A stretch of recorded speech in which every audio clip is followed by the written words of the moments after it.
Christian response క్రైస్తవ స్పందన episode number 62. హితబోధ నిర్వహించే ఈ ప్రశ్నోత్తరాల లైవ్ కార్యక్రమాన్ని యూట్యూబ్ మాధ్యమం ద్వారాను అలాగే జూమ్ మాధ్యమం ద్వారా వీక్షిస్తున్న వీక్షకులందరికీ యేసుప్రభు శ్రేష్టమైన నామంలో శుభం. ప్రతి మంగళవారం లాగానే ఈ మంగళవారం కూడా ఈ రీతిన ఈ కార్యక్రమాన్ని జరుపుకోవడానికి ప్రభు మనలో కనపరుస్తున్న కృపను బట్టి ఆయన స్థుతిస్తూ ఈ రోజు కార్యక్రమం అంతట్లో ఆయన సహాయాన్ని కోరుకుంటూ అలాగే మరి ముఖ్యంగా విభు గారికి దేవుడు తన లేఖనానుసారంగా సమాధానాలు చెప్పగలిగే కృపను అటువంటి జ్ఞానాన్ని ఆయనకు అనుగ్రహించలాగా కూడా మనం ప్రభు సహాయాన్ని కోరుకుంటూ చిన్న ప్రార్థన చేస్తున్నాం. దయచేసి వీక్షకులతో నాతో పాటు ప్రార్థనలు ఏకీభవించాలని మనవి చేస్తాం. మహోన్నత దయగల తండ్రి, ప్రేమగల ప్రభు, కృపగల మన ఆయన దేవా, మరి 61 ఎపిసోడ్లుగా ప్రభా మీరు మీ విస్తారమైన కృపను దేవా తండ్రి మా ఇట్లా కనపరుస్తూ అనేకులు వారు అడుగుతున్న ప్రశ్నలు, వారి లేవనెత్తున్నటువంటి దేవ మరి సమస్యలు వాటికి పరిష్కారాలు పొందుకోగలగటానికి మీ వాక్యాన్ని దేవ ఇంకా లోతుగా పరిశీలించి ధ్యానించేలాగా ప్రేరేపించబడటానికి ఈ కార్యక్రమాన్ని అరైతున్న అనేకులకు ఆశీర్వాదకరంగా దీవెనకరంగా మీరు ఇస్తున్నట్టు మీకు నిండు వందనాలు, కృతజ్ఞతలు. దేవా, ఎంతో అల్పులము అయోగ్యులమైనటువంటి మమ్మల్ని ప్రభావ ఈ పనిలో మీరు వాడుకుంటున్నట్టు కూడా మీకు నిండు కృతజ్ఞతలు, వందనాలు. ఈ రోజు కార్యక్రమం అంతట్లో మీ సహాయం కొరకు వేడుకుంటూ విభు గారిని మీ హస్తాలకు అప్పగిస్తున్నాము. కృప చూపించమని యేసునామమున స్తుతించి ప్రార్థించి పెట్టుకుంటున్నాము తండ్రి, ఆమేన్. Vibhu garu, good evening brother. Good evening brother. వీక్షకులందరికీ ప్రభువైన యేసుక్రీస్తు నామములో వందనాలు. ప్రతి వారం లాగానే ఈ వారం కూడా కొన్ని క్లుప్తంగా క్విక్ ఇన్స్ట్రక్షన్స్ తోటి మనం ప్రారంభించుకుందాం. ముందుగా ప్రశ్న అడగాలనుకునేవారు ఏం చేయాలి? ప్రశ్న అడగాలనుకునేవారు మీరు ఒకవేళ ఈ కార్యక్రమాన్ని యూట్యూబ్ లైవ్ ద్వారా వీక్షిస్తున్నట్లయితే అదే లైవ్ పక్కనే లైవ్ చాట్ లైవ్ పక్కనో లేదంటే మీరు మొబైల్లో చూస్తున్నట్లయితే కిందనో లైవ్ చాట్ కనిపిస్తుంది. ఆ లైవ్ చాట్ లో మీ క్వశ్చన్ టైప్ చేసి పోస్ట్ చేయొచ్చు. మధ్యలో లైవ్ చాట్ క్వశ్చన్స్ తీసుకుంటాము, లేదా 9 గంటల తర్వాత అయినా లైవ్ చాట్ క్వశ్చన్స్ తీసుకునే ప్రయత్నం చేస్తాం. లేదు నేరుగా విభు గారిని ప్రశ్న అడగాలనుకుంటున్నాం అని అంటే కనుక అదే లైవ్ చాట్ లో జూమ్ కి సంబంధించిన డీటెయిల్స్ ఉన్నాయి. ఆ లింక్ కూడా పోస్ట్ చేయడం జరిగింది. ఆ లింక్ ద్వారా మీరు జూమ్ లో జాయిన్ అయ్యి విభు గారిని ప్రశ్న అడగచ్చు. మనకు లైవ్ చాటే కనిపించట్లేదని మీరు అంటున్నట్లయితే అప్పుడు మీరు హితబోధ యూట్యూబ్ ఛానల్ ని సబ్స్క్రైబ్ చేసుకుని ఉండకపోవచ్చు. సో ముందుగా మీరు యూట్యూబ్ సర్చ్ బాక్స్ లో హితబోధ అని టైప్ చేస్తే హితబోధ యూట్యూబ్ ఛానల్ కనిపిస్తుంది. దాన్ని సబ్స్క్రైబ్ చేసుకుని బెల్ ఐకాన్ ప్రెస్ చేయాలని రిక్వెస్ట్ చేస్తున్నాము. అప్పుడు మీకు లైవ్ చాట్ యాక్సెస్ వస్తుంది. నేరుగా జూమ్ లో జాయిన్ అయ్యి విభు గారిని మీ ప్రశ్న అడగచ్చు, లేదా అదే లైవ్ చాట్ లో మీరు టైప్ చేసి పెట్టినా మధ్యలో ఆ క్వశ్చన్స్ తీసుకునే ప్రయత్నం చేస్తాం. అలాగే ప్రశ్న అడగాలనుకున్నారు క్లుప్తంగా సూటిగా మీ ప్రశ్న అడిగే ప్రయత్నం చేయండి. ఇంకేమైనా వివరాలు కావాలంటే విభు గారు అడిగి తెలుసుకుంటారు. మీ ప్రశ్న పూర్తి స్థాయిలో ఆన్సర్ చేయబడకపోతే ఇంకొక ఫాలో అప్ క్వశ్చన్ అడగడానికి మీకు అవకాశం ఉంటుంది. అదే అంశానికి సంబంధించింది అయితే, పూర్తిగా వేరే అంశానికి సంబంధించింది అయితే చివరిలో సమయాన్ని బట్టి మీకు అవకాశం ఇవ్వడం జరుగుతుంది. అలాగే ఒక యూజర్ ఐడి నుంచి ఒక ప్రశ్న, ఒక జూమ్ పార్టిసిపెంట్ కి ఒక ప్రశ్న మాత్రమే ముందుగా అడిగే అవకాశం ఇవ్వడం జరుగుతుంది. దయచేసి ఈ విషయాలు గమనించండి. మీరు 2-3 ప్రశ్నలు పోస్ట్ చేసినప్పటికీ అందులో ఒకటి మాత్రమే తీసుకోవడం జరుగుతుంది. ముందుగా దయచేసి ఈ విషయాలు గమనించి జూమ్ పార్టిసిపెంట్స్ ప్రాముఖ్యంగా గమనించాల్సినటువంటి విషయం, మీరు ప్రశ్న అడగడము విభు గారు జవాబు చెప్పడము పూర్తి అయిపోయినట్లయితే మీరు జూమ్ నుంచి లీవ్ అయిపోయి యూట్యూబ్ లో ఈ లైవ్ ప్రసారాన్ని వీక్షించాలని, ఎందుకంటే మీరు జూమ్ లో ఉన్నారంటే ప్రశ్న అడగడం కోసమే ఉన్నారని మేము కన్ఫ్యూజ్ అవుతాం కనుక దాన్ని అవాయిడ్ చేయడం కోసం ఈ రీతిని సహకరించాలని విజ్ఞప్తి చేస్తూ ఈ రోజుకి కార్యక్రమాన్ని మనం ప్రారంభించుకుందాం. ముందుగా లైవ్ చాట్ లో నుంచి ఒక ప్రశ్న,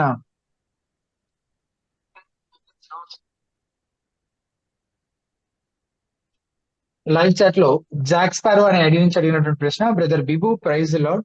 మత్తయి సువార్త 8వ అధ్యాయంలో యేసు క్రీస్తు గెదరేనీయుల ప్రాంతంలో దెయ్యం పట్టిన వాడిని స్వస్థపరుస్తాడు. కానీ ఆ పట్టణస్థులంతా దానికి ఆయనను గణపరచకుండా తమ పట్టణం విడిచిపోమంటారు, ఎందుకని?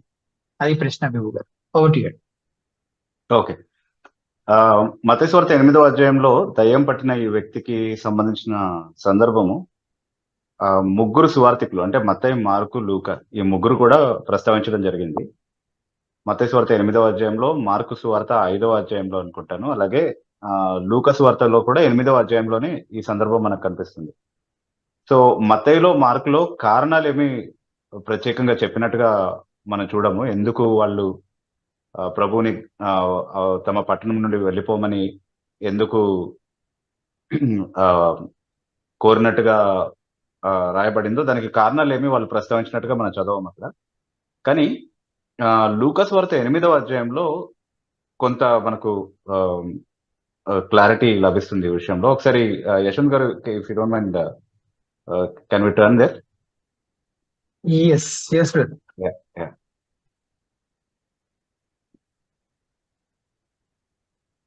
లూకాసు వార్త 8వ అధ్యాయము 35 అండ్ 37 ఈ 2 వచనాలు ఒకసారి చదవండి.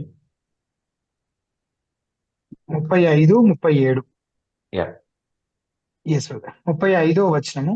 జనులు జరిగిన దానిని చూడవెళ్ళి యేసు ఉమ్. వద్దకు వచ్చి, దయ్యములు వదిలిపోయిన మనుష్యుడు బట్టలు కట్టుకుని స్వస్థ చిత్తుడై యేసు పాదముల ఎదుట కూర్చుండు చూచి భయపడి. ఓకే, ఫస్ట్ అది అక్కడ చాలా 35వ క్లియర్ గా వచనం. చూసిన వాళ్ళు భయపడ్డారు అని చదువుతున్నాం ఇక్కడ. అలాగే 37వ వచనం కూడా చదవండి. గెరాసీనీయుల ప్రాంతములలో నుండి జనులందరూ ఆ, బహు భయాక్రాంతులేది గనుక తమ్మును ఆ, విడిచిపోమ్మని ఆయనను వేడుకునేది. ఆ, ఆయన బహు భయ వెళ్ళుచుండగా ఆ, ఆ, భయాక్రాంతులయ్యారు, మిక్కిలి భయాక్రాంతులయ్యారు, చాలా ఎక్కువగా భయపడ్డారు వాళ్ళ సంఘటన చూసి అన్నటువంటి మాట లూకా మనకు చెప్తా ఉన్నాడు. సో వాళ్ళు యేసుక్రీస్తు ప్రభుని వాళ్ళ ప్రాంతం విడిచి వెళ్ళమని బతిమలాడడానికి కారణం ఏంటి అంటే వాళ్ళు భయపడ్డారు. చాలా మంది ఆ, విమర్శించే విధంగా వాళ్ళు చాలా పశు సంపద నష్టపోయారు యేసుక్రీస్తు కారణంగా. ఆయన చేసిన అద్భుతం కారణంగా ఆ పందులన్నీ కూడా చచ్చిపోయాయి. కాబట్టి దాని విషయంలో వారి ఆక్రోశాన్ని వెలుబుచ్చడానికి ఆయన్ని వాళ్ళ పట్టణంలో నుంచి తరిమేశారు అన్నట్టుగా ఇలా మాట్లాడుతూ ఉంటారు. కానీ అది కాదు విషయం. ఆయన్ని బతిమలాడినట్టుగా చూస్తా ఉన్నాము. భయపడ్డారు వాళ్ళు వాస్తవానికి. మిక్కిలి భయానికి గురైనట్టుగా మనకు ఇక్కడ లూకా కారణం చాలా స్పష్టంగా చెప్తా ఉన్నాడు. సో ఆ పరిస్థితిని ప్రభువు కూడా అర్థం చేసుకున్నాడు కాబట్టి ఆ తను అక్కడ ఉండడము సాధ్యపడలేదు కాబట్టి వాళ్ళు వెళ్ళిపోమని అందరూ కూడా బతిమలాడుతున్నారు కాబట్టి ఆయన వెళ్ళిపోతూ ఎంతో కనికరంతో ఆ దయ్యములు వదిలి వెళ్ళినటువంటి ఆ వ్యక్తి ఎవరినైతే ఆయన స్వస్థపరిచి విడిపించాడో ఆ వ్యక్తిని వారి మధ్యలో ఒక సాక్షిగా ఉంచి వెళ్ళినట్టుగా, దేవుడు నీ పట్ల చేసినటువంటి గొప్ప కార్యాలు నీ స్వజనుల దగ్గరికి వెళ్ళి వాళ్ళకి చెప్పమని వాళ్ళని కూడా ఆ సాక్ష్యం ద్వారా ప్రభు దగ్గరికి రాబట్టేటటువంటి ఒక సాధనంగా అక్కడ ఉంచి వెళ్ళినట్టుగా మనం చూస్తాము. So that is the reason that we find when we analyze the three gospels regarding this incident. Yeah. Yes. తర్వాత జూమ్ లో దినేష్ కుమార్ అనే ఐడి నుంచి జాయిన్ అయినట్టుంటారు. మీరు అన్మ్యూట్ చేసుకుని మీ పేరు, మీ ఊరు చెప్పి మీ ప్రశ్న. Hello, good evening brothers. నా పేరు దినేష్ కుమార్, వైజాగ్ నుంచి కాల్ చేస్తున్నాను. Hello brother Dinesh. బ్రదర్, ఒక క్వశ్చన్ ఏంటంటే, ఇది ఆల్రెడీ చాలా కాలంగా డిస్కషన్ ఉన్న క్వశ్చన్. ఇప్పుడు యేసు ప్రభు వారి జనన సంవత్సరానికి సంబంధించి కొంతమంది అంటే ఇప్పుడు కింగ్ హీరో టైం అయితే అతను 4th BC-లో చనిపోయాడు కాబట్టి ప్రాబబ్లీ 6 or 4 BC మధ్యని, అంటే మత్తయి వార్త ప్రకారం. అలాగే లూకాసు వార్త ప్రకారం అయితే కురేనియస్ సెన్సస్ ప్రకారం అది 6 AD-లో జరిగింది కాబట్టి 6 AD అని. ఈ డిస్ప్యూట్ సంబంధించి నేను నెట్లో కూడా సెర్చ్ చేశాను. ఇది కొంచెం డిస్ప్యూటబుల్, ఇంకా దీని మీద డిస్కషన్ జరుగుతూనే ఉందన్నారు. అది మీరు మీ నుంచి ఏదైనా ఆన్సర్ ఏమైనా చెప్పుకుంటారు? అంటే వేరియస్ సోర్సెస్ ఇప్పుడు దీని మీద హిస్టారికల్ ఇప్పటి వరకు అందుబాటులో ఉన్న వేరియస్ సోర్సెస్ ని అనలైజ్ చేసిన తర్వాత 3rd BC is the most acceptable time అని చెప్తారు. యాక్చువల్లీ 6th BC నుంచి 4 AD వరకు అట్లా ఉన్నటువంటి ఆ వివాదం ఏదైతే ఉందో అందులో 3rd BC is the most acceptable date. ఆయన అంటే ఇయర్ ఆయన పుట్టుండే అవకాశం ఎక్కువగా ఆ సంవత్సరంలోనే ఉంది అన్నటువంటి విషయాన్ని చెప్తారనమాట. అంటే పర్టికులర్ గా కురేనియస్ అనేటటువంటి వ్యక్తి సిరియా దేశానికి అధిపతి ఎప్పుడయ్యాడు అన్నటువంటి విషయాన్ని బట్టి ఆ వేరియేషన్ అనేది కనబడతా ఉంది. కాకపోతే అతను సిరియా దేశానికి అధిపతిగా వ్యవహరించడము అంటే కొంతకాలం అతను సిరియా దేశానికి ఒక అదనపు అధిపతిగా ఉంటూ ఆ తర్వాత పూర్తి అధికారాన్ని అతను చేపట్టాడు అన్నటువంటి చారిత్రక సోర్సెస్ కూడా ఉన్నాయన్నమాట. సో దాని మీద ఉన్నటువంటి అంటే దానికి సంబంధించిన హిస్టారికల్ లిటరేచర్ మీద ఉన్నటువంటి కన్ఫ్యూషన్ ని బేస్ చేసి డేట్ సరిగ్గా ఫిక్స్ చేయలేకపోయారు యాక్చువల్లీ. బట్ ఇప్పటి వరకు ఉన్నటువంటి లేటెస్ట్ అనాలిసిస్ ని బట్టి అయితే 3rd BC అనేది కన్క్లూడ్ అవ్వగలిగింది చాలా వరకు. So I think that is the most acceptable date. అంటే we don't have any other alternate suggestions with better historical data. Okay brother, ఇంకో క్వశ్చన్ అడగచ్చు? షూర్ బ్రదర్, ఇప్పుడు యోధా ఇస్కరియోత్ యొక్క డెస్టినీకి సంబంధించి నేను నెట్లో వెతికినప్పుడు డిఫరెన్స్ ఒపీనియన్స్ కనిపించిన స్కాలర్స్ లో కొంతమంది ఏమో మేబీ అంటే హీ వాజ్ ఫర్గివెన్ అని, కొంతమంది చాలా మంది కాదని, కొంతమంది చూపించేది ఏంటంటే మత్తయి సువార్త 27:4 నేను నిరపరాధి రక్తమును అప్పగించి పాపం చేసి తిన్నాను అని ఉంటుంది కదా. సో ఉమ్, అక్కడ పశ్చాత్తాపడినట్టే కాబట్టి ఉమ్, ప్రాబబ్లీ అతను క్షమించబడ్డాడని కొందరు అంటారు. అయితే రైట్. మోస్ట్ అంటే మనమైతే చాలా మంది అతన్ని ఉమ్, అతని పరలోక ప్రవేశం లేదని అనుకుంటాం కదా. ఉమ్. దీన్ని మీరు ఏమని చెప్పగలరు? Yeah, sure. అంటే యాక్చువల్ గా తను చేసిన తప్పు తెలుసుకున్నాడు అన్నది వాస్తవమే.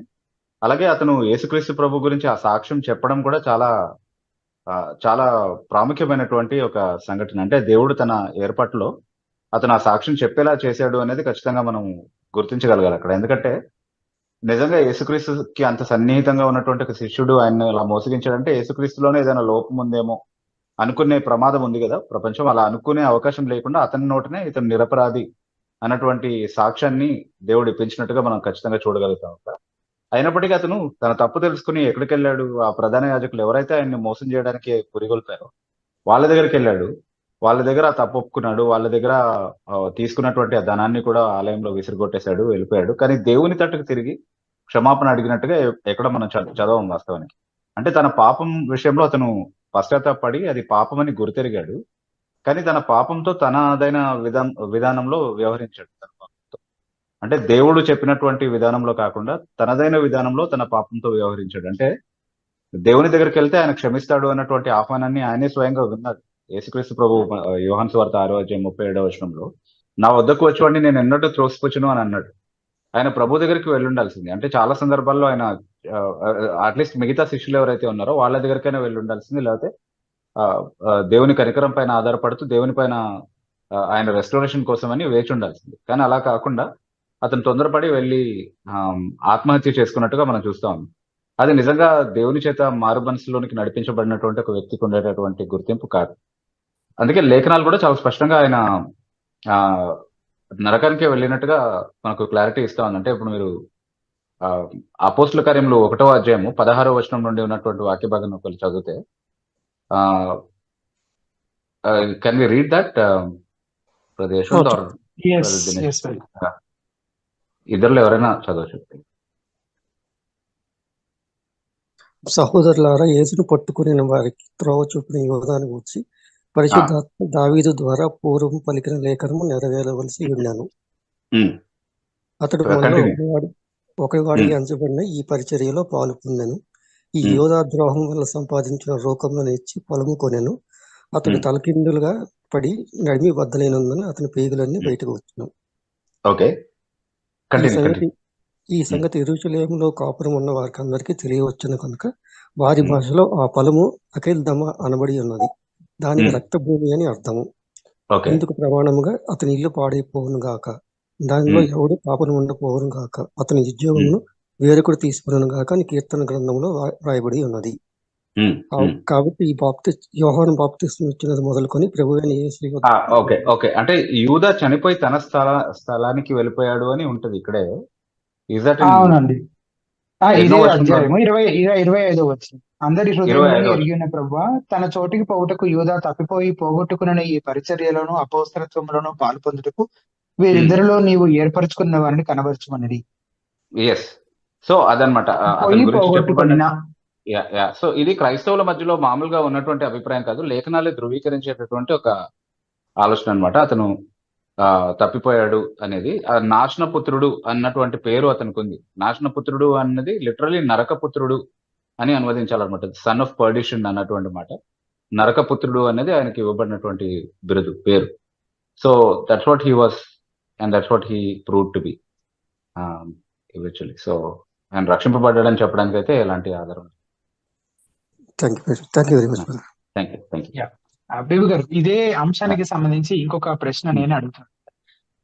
గారడి సీమోను విషయంలో అతను ముందు నమ్మి బాప్తిస్మము పొందినట్లుగా చెప్పబడింది కదా, తర్వాత అతను ఘోరమైన దుష్టత్వంలో ఉన్నట్టు మారు మనసు పొందమని పోస్టర్లు గర్దించినట్టుగా తర్వాత చదువుతాం.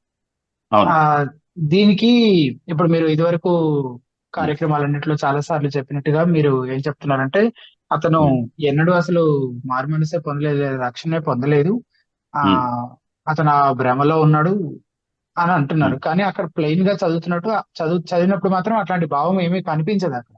ముందు నిజంగానే నమ్మి బాప్తిస్మము పొందానంటే నిజంగానే నమ్మాడు, నిజంగానే బాప్తిస్మం పొందాడు అని కాకుండా మీరు అంటే ఉమ్, కొత్త అర్థాలు ఏవో దానికి మీరే కలుపుతున్నట్టుగా అనిపిస్తుంది. అంటే ప్లెయిన్ గా చదివినప్పుడు అట్లా ఏం కనిపించట్లేదు కదా.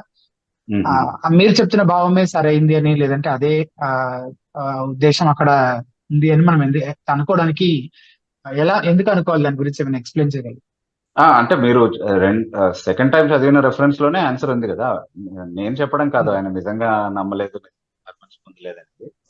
పేతురే ఆ, తనకున్న ఆత్మ వివేచనతో చెప్తా ఉన్నాడు కదా. 21వ వచనంలో నీ హృదయము దేవుని ఎదుట సరైనది కాదు అంటున్నాడు. 23వ వచనంలో ఇది అపోస్తల కార్యములు 8వ అధ్యాయం. సో 21వ వచనంలో నీ హృదయం దేవుని ఎదుట సరైనది కాదు అంటున్నాడు. 23వ వచనంలో నీవు ఘోర దుష్టత్వంలోను దుర్నీతి బంధకంలోను ఉన్నట్లుగా నాకు కనబడుచున్నది అంటున్నాడు. అపోస్తుల అధికారంతో అతను చెప్తున్నటువంటి మాటలు అవి. సో అతను నమ్మిన నమ్మిక నిజమైనది కాదు. ఎందుకంటే నిజమైనటువంటి మారు మనసు ద్వారా వచ్చేటటువంటి రక్షణ మనకు పాపం నుండి విడుదల కలగజేస్తుంది. అతను ఇంకా ఘోర దుష్టత్వంలోను దుర్నీతి బంధకంలోనూ ఉన్నాడు. ఏ బంధకం నుండి అయితే మనకు విడుదల రావాలో రక్షణ కారణంగా, అది ఆయనకు రాలేదు. కాబట్టి అతని నమ్మిక యథార్థమైనది కాదు, అది రక్షణార్థమైనటువంటి నమ్మిక కాదు. అలాంటి రక్షణార్థం కానటువంటి ఒక నమ్మిక గురించి కూడా బైబిల్ హెచ్చరిక చేస్తుంది. దానికి ఎంతో లేఖనాధారం ఉంది అన్నటువంటి సందర్భాలు చాలా చూస్తాము. ఉదాహరణకి ఉన్నాడు అని అంటే ఆ, దాని ఆ, అర్థము నమ్మి ఉమ్, బాప్తిస్మం పొందక ముందు నుంచి అలాగే ఉన్నాడు అని తీసుకోవాలా, లేదంటే ఒక టైంలో నమ్మి బాప్తిస్మం పొందాడు, తర్వాత ఇలా అయిపోయాడు, తర్వాత ఉమ్. అప్పుడు అతని పరిస్థితి గురించే అపోస్తలుడు ఉద్దేశించి మాట్లాడుతున్నాడు అని ఎందుకంటే? అప్పటికే అతను నమ్ముతున్నాడు వాస్తవానికి. కానీ ఆ నమ్మిక ఉమ్, రక్షణార్థమైనటువంటి నమ్మిక కాదు. అది నేను ఉమ్, అంటున్నది. ఎందుకు అని అంటే, ఇప్పుడు చాలా సందర్భాలు, అంటే నేను లేఖనాల్లో చాలా సందర్భాల్లో నుండి నమ్మిన వ్యక్తులు నిజంగా రక్షణార్థమైన స్థితిలో లేనటువంటి వారి గురించి చూపించగలరు. అంటే ఉమ్, ఇప్పుడు యోహాను సువార్త 2వ అధ్యాయంలో ఉమ్. 23, 24 వచనాలు ఒకసారి మీరు తీసి చదువుతారా? Yes, yes. యోహాను అంటే సువార్త 2వ అధ్యాయము 2వ అధ్యాయము 23, 24. 23, 24 వచనాలు. 23వ యా. వచనం. ఆ, ఆయన పస్కా పండుగ సమయమున యెరూషలేములో ఉండగా ఆ పండుగలో అనేకులు ఆయన చేసిన సూచక క్రియలను చూసి ఆయన నామందు విశ్వాసం ఉంచిరి. విశ్వాసం అయితే ఉంచారు యేసు కదా. అందరి ఆ, వన్ సెకండ్, విశ్వాసం ఉంచారు అని ఉంది కదా అక్కడ. ఉమ్, ఉమ్, యా, సో వాళ్ళు నమ్మారు, అవును. వాళ్ళు విశ్వసించారు. Okay, right. ఉమ్, ఆ, ఉమ్. ఆ, తర్వాత అయితే యేసు అందరినీ ఎరిగినవాడు గనుక ఆయన తన్ను వారి వశము చేసుకొనలేదు. ఉమ్, ఆయన మనిషిని ఆంతర్యం ఎరిగినవాడు గనుక ఎవడును మనుషుని గురించి ఆయనకు సాక్ష్యం ఓకే. ఇయ్యనక్కర్లేదు. సో ఇక్కడ వాళ్ళు విశ్వసించారని చెప్పిన తర్వాత ఆయన తన్ను వారి వశము చేసుకోలేదు, ఆ, ఉమ్, ఆయన మనుషుని ఆంతర్యాన్ని ఎరిగినవాడు అన్నటువంటి మాటలు ఎందుకు చెప్పబడ్డాయి? అంటే వాళ్ళు నమ్మారు కానీ వారి నమ్మిక ఏందో ఆయనకు నమ్మకం లేదు. వాళ్ళు విశ్వసించారు కానీ వారి విశ్వాసం అందు ఆయనకు విశ్వాసం లేదు. He didn't believe in there believe, he did not have faith in their faith, because that was not a genuine faith. వారిలో ఏముందో ఆయనకు తెలుసు కాబట్టి తన్ను వారి వశము చేసుకోకూడని ఏదో వారిలో ఉన్నట్టుగా ఆయన చూడగలిగారు. అంటే ఆ జెన్యునిటీ లేదు అనేది తెలుస్తుంది, జెన్యున్నెస్ లేదు అనేది తెలుస్తుంది. అంటే జెన్యున్ గా లేకుండా ఉండే ఒక విశ్వాసం కూడా ఉంటుంది. అంటే ఆ, రక్షణలోకి నడిపించలేనటువంటి విశ్వాసం. అబ్సల్యూట్లీ, సాతానుకున్నటువంటి విశ్వాసం లాంటి. ఓకే. అంటే ఇప్పుడు బైబిల్లో ఉన్న ప్రతిదీ కూడా సాతాను నమ్ముతాడు. సాతాను నమ్మని విషయం అంటూ ఏది లేదు బైబిల్లో ఉన్నటువంటి ఏ విషయం అయినా సరే, అన్ని నమ్ముతాడు. యేసుక్రీస్తు శిలువ మరణంతో సహా అన్ని నమ్ముతాడు. అయినంత మాత్రాన అతనికి ఏమీ రక్షణ రాదు కదా ఆ నమ్మకం కారణంగా. అలాంటి ఒక నమ్మిక మనుషుల్లో కూడా ఉండే అవకాశం ఉంది అని చెప్తున్నాను.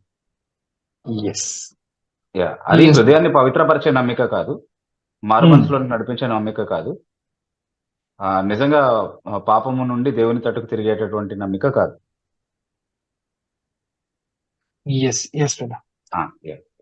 Thank you brother. తర్వాత దివ్య అనే ఐడి నుంచి జాయిన్ అయినటువంటి వారు మీరు అన్మ్యూట్ చేసుకొని మీ పేరు మీ ఊరు చెప్పి మీ ప్రశ్న అడగచ్చు.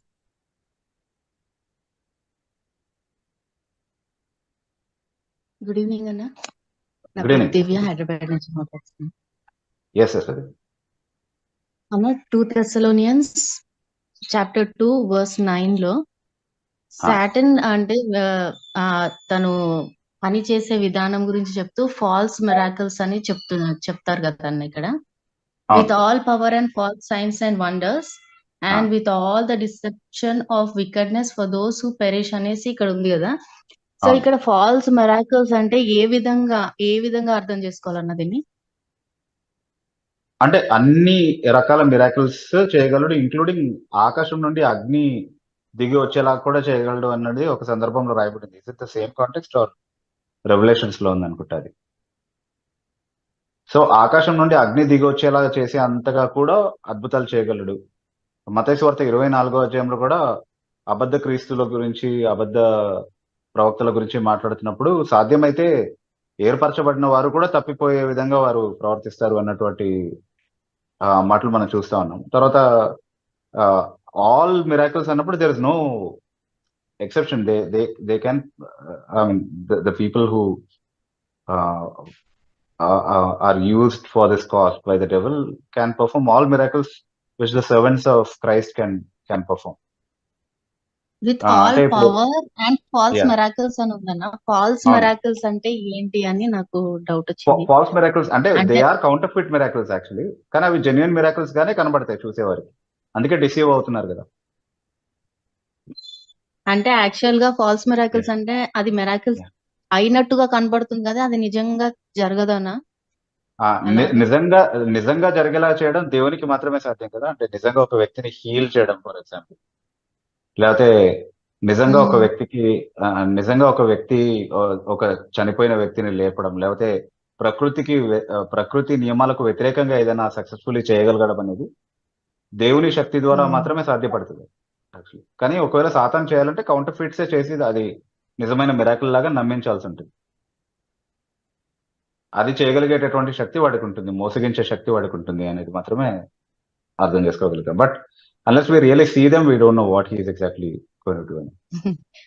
Yeah, yes. కానీ అవి thank you, genuine thank you. Miracles లాగానే కనబడతాయి కాబట్టి అవి డిసెప్టివ్ గా ఉంటాయి అనేది అర్థం చేసుకోవాలి మనం. అంటే నాకేం డౌట్ వచ్చింది, నాకు ఎలా డౌట్ వచ్చిందంటే అన్న, అంటే ఫాల్స్ మెరాకిల్స్ అంటే మేబీ అది మెరాకిల్సే కాకపోతే అలా భ్రమపరిచేలాగా ఉంటాయేమో యా, అని అనిపిస్తుంది. లేదంటే లోకపరమైన వాటిపైన మనసు పెట్టే విధంగా మెరాకిల్స్ చేస్తారా, ఇలాగనా ఈ ఫాల్స్ మెరాకిల్స్ అనేది అర్థం చేసుకోవాలి అని నాకు. అయి ఉండొచ్చు యాక్చువల్లీ. కాకపోతే ఏదేమైనా సరే 2 కొరింథీ పత్రిక 11వ అధ్యాయంలో 4వ వచనంలో తర్వాత 14వ వచనంలో 15వ వచనంలో చెప్పబడిన విధంగా అదే యేసుక్రీస్తు అపోస్తలులాగా వేషం ధరించుకుంటారు, సాతాను వెలుగు దూత వలె వేషం అవును. ధరించుకుంటారు, ఇట్లాంటివన్నీ కూడా చెప్పబడింది కదా. సో ఎలాగైతే అవును. వాళ్ళ అపియరెన్స్ కూడా వేషధారణే. అది క్రీస్తు కాకపోయినా క్రీస్తులాగా కనబడేటట్టుగా, క్రీస్తు అపోస్తలు కాకపోయినా క్రీస్తు అపోస్తలుగా కనబడేటట్టుగా ఎలాగైతే మోసగిస్తారో అలాగే క్రీస్తు చేసిన కార్యాలలాగా కనబడే కార్యాలు చేయగలరు. అంతవరకు అర్థం చేసుకోవాలి. ఓకే అన్న. యా, ఎస్, అన్న థ్యాంక్ ఇంకో యూ. చిన్న ప్రశ్న అన్న, యా, అడగచ్చా? అడగండి సిస్టర్. అన్న ఇప్పుడు మనం సాంగ్స్, దేవుడు పాటలు ఒకవేళ దేవుడు ప్రేరేపణ బట్టి మనం కొంతమంది రాస్తారు కదన్న గాడ్ సాంగ్స్. అయితే ఆ సాంగ్స్ రాసే విధానంలో మనము కొన్ని సినిమా పాటలు కొన్ని హిందూ అంటే ఆ మ్యూజిక్ ఆ దేవుళ్ళకు పాడిన పాటల అది తీసుకొని పాడుతున్నారు కదా ఇప్పుడు చాలా మంది. సో అలా ఆ ట్యూన్ ని మనం తీసుకొని మనం పాడడం తప్ప కరెక్టా అన్న? అంటే యాక్చువల్లీ ఒకటేంటంటే ఎగ్జాక్ట్ గా అదే ట్యూన్ కాపీ చేశారు అని అంటే డెఫినెట్లీ అది it's either a parody or else copyright violation కింద వస్తుంది. కానీ డెఫినెట్లీ అది డివోషనల్ గా అయితే అనిపించదు కదా, ఎందుకంటే it has been put to a profane use already. అంటే వేరొక కాంటెక్స్ట్ లో వేరొక పర్పస్ కోసం వాడినటువంటి ఒక మ్యూజిక్ అది. దాన్ని తీసి మనం దేవునికి ప్రతిష్ఠించడం అనేది సరైనటువంటిది కాదు అన్నది నా ఆలోచన. అంటే ఆబ్వియస్ గా ఆ ట్యూన్ లో పాడుతున్నప్పుడు ఆ పాతదే గుర్తొస్తూ ఉంటది కదా. గుర్తొస్తూ ఉంటది. ఒకవేళ అది మనకు తెలియకపోయినప్పటికీ still we know that this tune has been use for secular or profane use. కాబట్టి రొమాన్స్ కోసమో దేనికోసమో వాడినటువంటి ఒక ట్యూన్ ని తీసుకొని, లేకపోతే విగ్రహారాధన కోసమో దేనికోసమో వాడినటువంటి ఒక ట్యూన్ ని తీసుకొని అది యాజ్ ఇట్ ఈస్ గా దేవునికి పాడటం అనేది మంచి పద్ధతి కాదు అనేది నా ఆలోచన. ఎందుకంటే దేవునికి ప్రతిష్ఠించినవన్నీ కూడా ఆయన కోసం ప్రత్యేకించి ప్రతిష్ఠించి వాడటం జరిగింది ఎప్పుడైనా. అది అట్లాగే మనం చేయడము సరైనది. అంటే విగ్రహారాధనకు సంబంధించినది ఏది కూడా తీసుకుని ఆయనకి ఆపాదించడానికి వీల్లేదు. కాకపోతే ఒక విషయం గుర్తుపెట్టుకోవాలి. ఎగ్జాక్ట్ గా కాపీ చేయకుండా ఉన్నటువంటి ట్యూన్స్ విషయంలో ఈ ఇబ్బంది లేదు. ఎందుకనంటే మనకు కొంచెం ఈ రాగాస్ గురించి ఐడియా ఉంటే there are different kinds of ragas. So ఒక రాగాలో కంపోజ్ చేయబడినటువంటి ఏ పాట అయినా సరే ఐడెంటికల్ గా అనిపిస్తూ ఉంటది. ఐడెంటికల్ గా ఉన్నంత మాత్రాన అది సేమ్ కాదు. ఇట్ ఇస్ అంటే జస్ట్ కొన్నిసార్లు ఐడెంటికల్ ఆ రాగా. పాట కొన్ని లైన్స్ ఎండింగ్స్ ఆ, మధ్య మధ్యలో కొన్ని ఎక్కడో విన్నట్టుగా అట్లా ఆ, అనిపిస్తుంది. దాని గురించి యా చెప్పండి. చాలా ప్లేసెస్ మ్యాచ్ అవుతుంది. ఎందుకంటే సేమ్ రాగాలో ఉమ్, కంపోజ్ చేయబడింది కాబట్టి అట్లా ఓకే. వినబడుతుంది అనమాట. బట్ దాని అర్థం అది కాపీ చేయబడిందని కాదు. అది తెలియని చాలా మంది అది కాపీయే అని అనుకుంటారు అనమాట. సిమిలారిటీ ఉన్నంత మాత్రం అది కాపీ చేయబడిందని అనుకోవడానికి వీల్లేదు. బట్ ఎగ్జాక్ట్ గా కాపీ చేసింది మనకు తెలుస్తుంది కదా, అది మాత్రం వాడకుండా ఉండాలి అన్నది. అంటే to the best of my knowledge I don't think it is right to use those things. Yes Divya అంటే ఇప్పుడు మనము క్రైస్తవ పాటలు, దేవుడి పాటలు పాడాలి అని అనుకుంటే మనకి ఏమైనా గైడ్ లైన్స్ ఉన్నాయన్న? అంటే ఇలాగే మనము పాడాలి అంటే కొంతమంది చాలా మ్యూజిక్ ఎక్కువ ఇచ్చేసి దానికి ఒక పాప్ సాంగ్ లాగా ఇట్లా పాడుతున్నారు కదా, అలాంటి మనం చేయవచ్చా? అసలు దేవుడు పాటలు, భక్తి పాటలు పాడాలి అని అంటే మనం ఏ ఏ లిమిట్స్ వరకు మనం మ్యూజిక్ అయినా యూజ్ చేసుకోవచ్చు? అంటే music in it self is neutral. Music లోనే పాపం అనేది ఏమీ లేదు. దాన్ని మనం ఎలా వాడుతున్నాం అనే దాన్ని బట్టి ఉంటది. సో అంటే మ్యూజిక్ ఎక్కువగా వాడటము తప్పు, మ్యూజిక్ ఎక్కువగా వాడటం పాపము అని అనుకోవడానికి లేదు. కాకపోతే మన పర్పస్ ఆఫ్ సింగింగ్ ఏంటి అంటే దేవుణ్ణి వర్షిప్ చేయడానికైనా అయి ఉంటది, లేకపోతే ఇంకొక వ్యక్తికి మెసేజ్ కన్వే చేయడానికైనా పాటని ఒక మాధ్యమంగా వాడుకుంటాం. సో దేవునికి ఆరాధనగా చేసేటటువంటి దాంట్లో మనము ఎంజాయ్ చేసేటటువంటి ఎలిమెంట్ కంటే కూడా అర్థవంతంగా మనం హృదయపూర్వకంగా దేవుణ్ణి వర్షిప్ ఎక్స్ప్రెస్ చేసేటటువంటి పాట అయి ఉండాలి. కాబట్టి దానికి తగ్గట్టు అంటే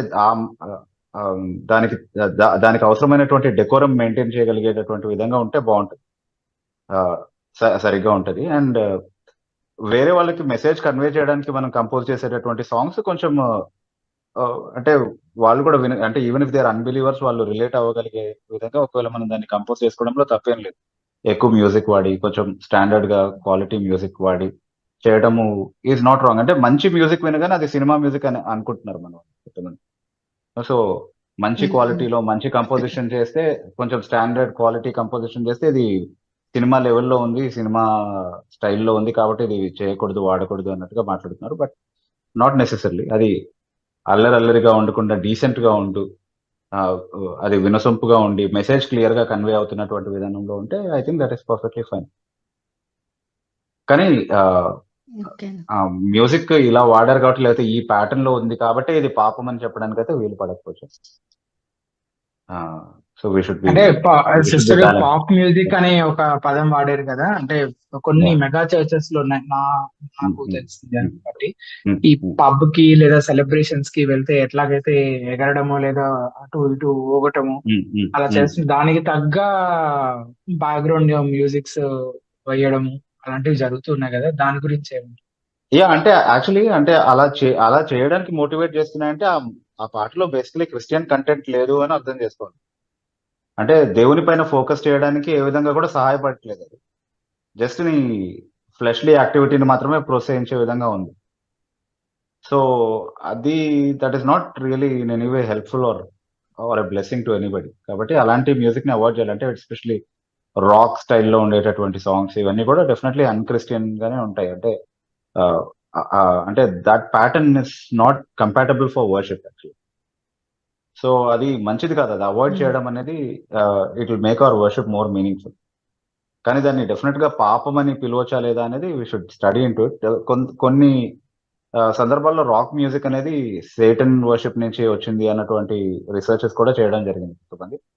కాబట్టి అలాంటి స్టైల్లో ఉన్నటువంటిది అయితే, అంటే నేను ప్యాటర్న్ ని బట్టి జడ్జ్ చేయకూడదు అని చెప్పేసి రెగ్యులర్ గా మనం వర్షిప్ లో వాడేటటువంటి సాంగ్స్ కొన్ని ఫాస్ట్ నెంబర్స్ ఉండొచ్చు, వాటి విషయంలో కూడా ఆఫెన్స్ తీసుకుంటా ఉంటారు, అది పర్వాలేదు అని చెప్పాను. కానీ if you're talking about the worldly kind of compositions, pop rock type compositions ఒకవేళ మీరు తీసుకుంటే కనుక వీ షుడ్ బి కేర్ఫుల్. అంటే ఇది నేను నిర్ధారించి చెప్పేటటువంటి విధంగా నేను స్టడీ చేయలేదు, కానీ డెఫినెట్లీ కొంతమంది జెఫ్ గాడ్విన్ ఇట్లాంటి వాళ్ళు కొంతమంది రీసెర్చ్ చేసి రాక్ మ్యూజిక్ అనేది సేటనిజం నుంచి వచ్చింది అన్నటువంటి విషయాలు చెప్పడం జరిగింది. సో ఒకవేళ వాళ్ళ అంటే ఫైండింగ్స్ కరెక్ట్ అయితే కనుక అండర్ నో సర్కమ్స్టాన్సెస్ అవి మనం అండర్ ఎనీ సర్కమ్స్టాన్సెస్ అవి మనం తీసుకోవడానికి వీల్లేదు వర్షిప్ లోకి. yes, అంటే దేవుణ్ణి ఆరాధించే విషయంలో మనకి అడ్డుగా ఉంటున్నా, లేకపోతే మన ఫోకస్ ని డివియేట్ యా చేసే విధంగా ఉన్నా యా అలాంటివన్నీ అవాయిడ్ చేస్తే మంచిది అని చెప్తాను. Correct yeah. సో విగ్రహారాధనకు సంబంధించింది, సేటనిజం నుంచి వచ్చింది అట్లాంటి మ్యూజిక్ కూడా మనం దేవుని కోసం వాడొచ్చు అని అయితే డెఫినెట్లీ చెప్పలేము. సో అవి జాగ్రత్తగా. ఎస్, దివ్య గారు మీ క్వశ్చన్ ఆన్సర్ చేయబడింది. ఓకే యా, ఎస్ అన్న. Thank you sister. Thank sister you అన్న. తర్వాత పీటర్ అనే ఐడి నుంచి జాయిన్ అయినటువంటి మీరు అన్మ్యూట్ చేసుకుని మీ పేరు, మీ ఊరు చెప్పి మీ ప్రశ్న. హలో అన్న, గుడ్ ఈవినింగ్ అన్న. Yeah. నా పేరు పీటర్, నేను ఖమ్మం నుంచి మాట్లాడుతున్నాను. ఎస్ అయితే అన్న, నాకు ఒక క్వశ్చన్ ఏంటంటే, నేను ఒకసారి బైబిల్ వచనం కోట్ చేస్తాను. కీర్తనలు 8వ అధ్యాయం 5వ వచనంలో దేవుని కంటే వానిని కొంచెం తక్కువ వానిగా చేసి ఉన్నావు, మహిమా ప్రభావములతో వానికి కిరీటము ధరింపజేసి ఉన్నావు అని ఉంటది. అదేవిధంగా హెబ్రీయులకు రాసిన పత్రిక 2వ అధ్యాయము 7వ వచనంలో కూడా నీవు దేవదూతల కంటే వానిని కొంచెం తక్కువ వానిగా చేసితివి, మహిమా ప్రభావములతో వానికి కిరీటము ధరింపజేసితివి అని ఉంటదన్న. అంటే ఇక్కడ ఈ 2 సందర్భాల్లో కూడా యేసుక్రీస్తు ప్రభు గురించి చెప్పినట్లుగానే ఉంటది. అంటే ఇప్పుడు దేవదూతల కంటే తక్కువ వానిగా చేయటము అని అన్నప్పుడు దాన్ని మనం ఏ విధంగా అర్థం చేసుకోవాలి? ఎందుకంటే మనం యేసుక్రీస్తు సంపూర్ణ మానవుడిగా మరియు సంపూర్ణ దేవుడిగా నమ్ముతాం కాబట్టి ఈ వచనాలు అసలు ఏ కాంటెక్స్ట్ లో రాయబడ్డాయి, దేవదూతల కంటే తక్కువగా చేయబడటం అంటే ఏమిటో కొంచెం వివరించగలరా? యా, అంటే మానవుడిగా చేయబడ్డాడు అన్నది మాత్రమే దాని భావం. చాలా సింపుల్. మానవుడిగా చేయబడ్డాడు కాబట్టి పరలోక వాసిగా కాకుండా భూమి మీద నివసించేటటువంటి ఒక మానవుడిలాగా ఒక దాసుని స్వరూపం ధరించుకొని వచ్చినటువంటి సందర్భాన్ని గురించి మాట్లాడుతున్నాడు. ఆయన శరీరధారణలో ఆయన సంపూర్ణ మానవుడిగా కూడా ఉన్నాడు కాబట్టి ఆ కోణాన్ని గురించి మాట్లాడుతూ నువ్వు దేవదూతుల కంటే తక్కువగా అతన్ని చేసి ఉన్నావు అన్నటువంటి మాటలు యేసుక్రీస్తుకు ఆపాదించి మనం మాట్లాడచ్చు. ఎందుకంటే దేవదూతలకు ఉన్నటువంటి మహిమ కూడా ఆయనకు ఉన్నట్టుగా కనబడలేదు కదా. ఒక సాధారణ మనిషిలాగా మన మధ్యలో నివసించాడు ఆయన. అంటే అట్లీస్ట్ సో టు అపియరెన్స్ లో మాత్రం he was just like any other human being. మనుషుల ఆకారంలో కనబడ్డాడు అన్నటువంటి మాట ఫిలిపి 2:6-7 వచనాల్లో మనం చదువుతున్నాం కదా. సో హ్యూమన్ లిమిటేషన్స్ కి తను లోపరుచుకున్నటువంటి స్థితిని గురించి మాట్లాడుతున్నాడు కాబట్టి దేవదూతల కంటే తక్కువ స్థితిలో ఉన్నాడు అన్నటువంటి మాట వాడబడింది. ఆయన ఇన్కార్నేషన్ గురించి మాట్లాడుతుంది, శరీరధారిగా ఆయన ఈ భూమి మీద ఉన్నటువంటి సమయాన్ని గురించి మాట్లాడుతుంది. ఆయన ఎసెన్షియల్ నేచర్ గురించి కాదు. అంటే ఆయన స్వభావ సిద్ధంగా దేవుడు, ఆయన దేవునిలో ఉన్నటువంటి సర్వ పరిపూర్ణత ఆయనలో కూడా ఉంది. సో దేవుడుగా ఉన్నటువంటి ఆయన స్వభావాన్ని గురించి కాకుండా శరీరధారిగా ఆయన వచ్చినటువంటి ఆ స్థితిని ఉద్దేశించి మాత్రమే మాట్లాడుతుంది. థ్యాంక్ యూ పీటర్ గారు. తర్వాత సైమన్ అనే ఐడి నుంచి జాయిన్ అయినట్టు మీరు అన్మ్యూట్ చేసుకొని మీ పేరు, మీ ఊరు చెప్పి మీ ప్రశ్న అడగచ్చు.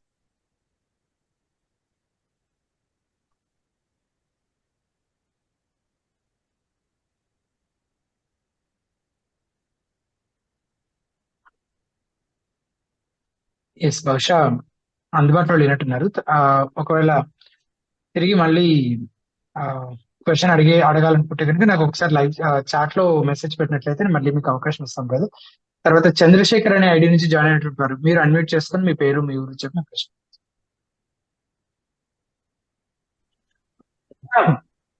Good evening బిబోన్.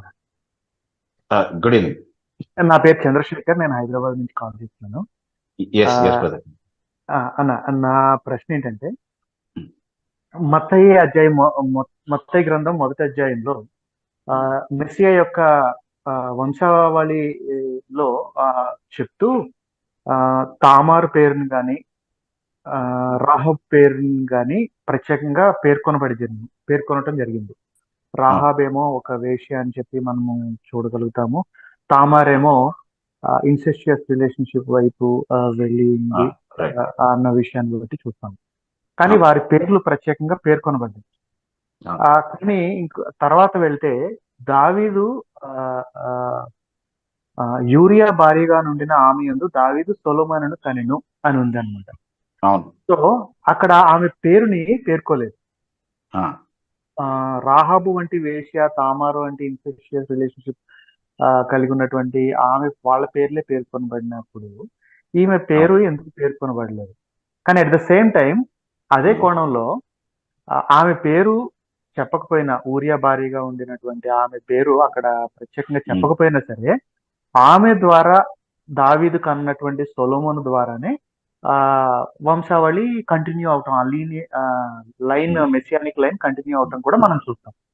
సో ఒకవైపు పేరు చెప్పకపోవటం ఉంది, ఇంకోవైపు అదే లైన్ ని కంటిన్యూ చేయటము కూడా ఉంది అనమాట. అవును. So these are the two coins, two sides of the same coin. I could not reconcile it, Anna. So, how to see it holistically? Okay, అంటే యా, తామారు రాహాబు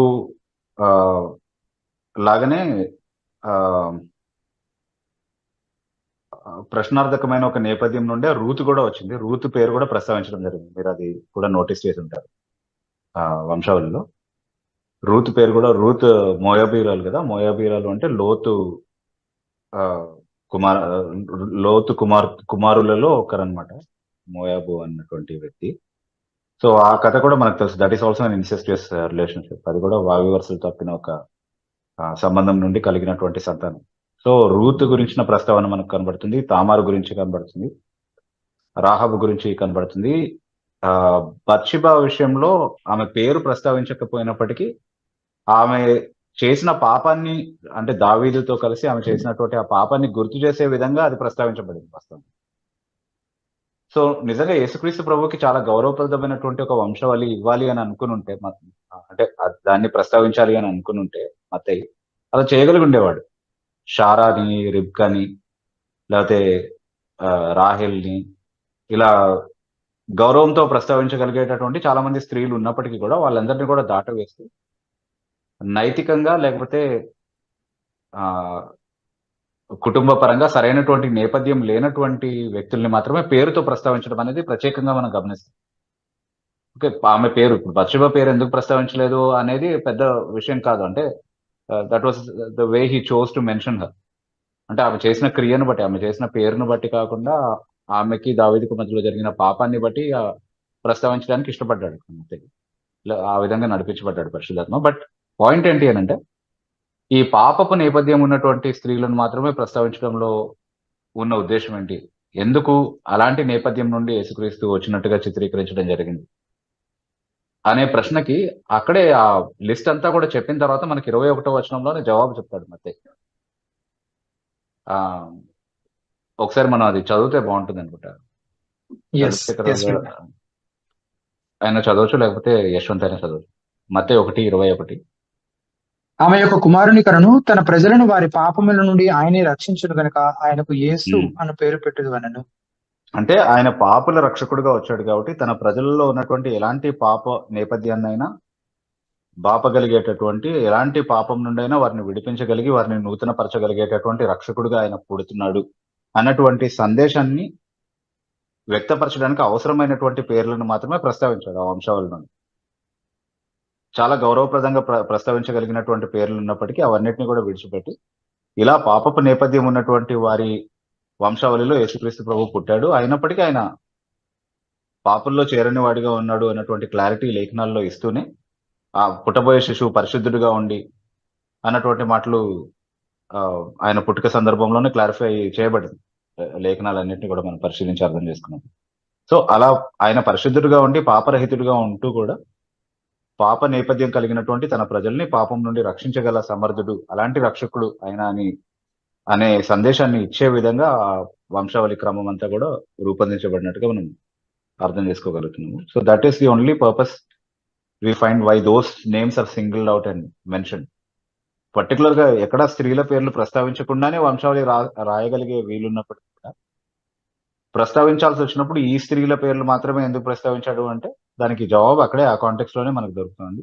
ఆయన పాపుల రక్షకుడు కాబట్టి తను తాను ఆ విధంగానే పరిచయం చేసుకోవాలనుకున్నాడు కాబట్టి అలాగే మత్తయి చేత ప్రేరేపించి రాయించాడు అని అర్థం చేసుకోగలరు. ఎస్, చంద్రశేఖర్ గారు.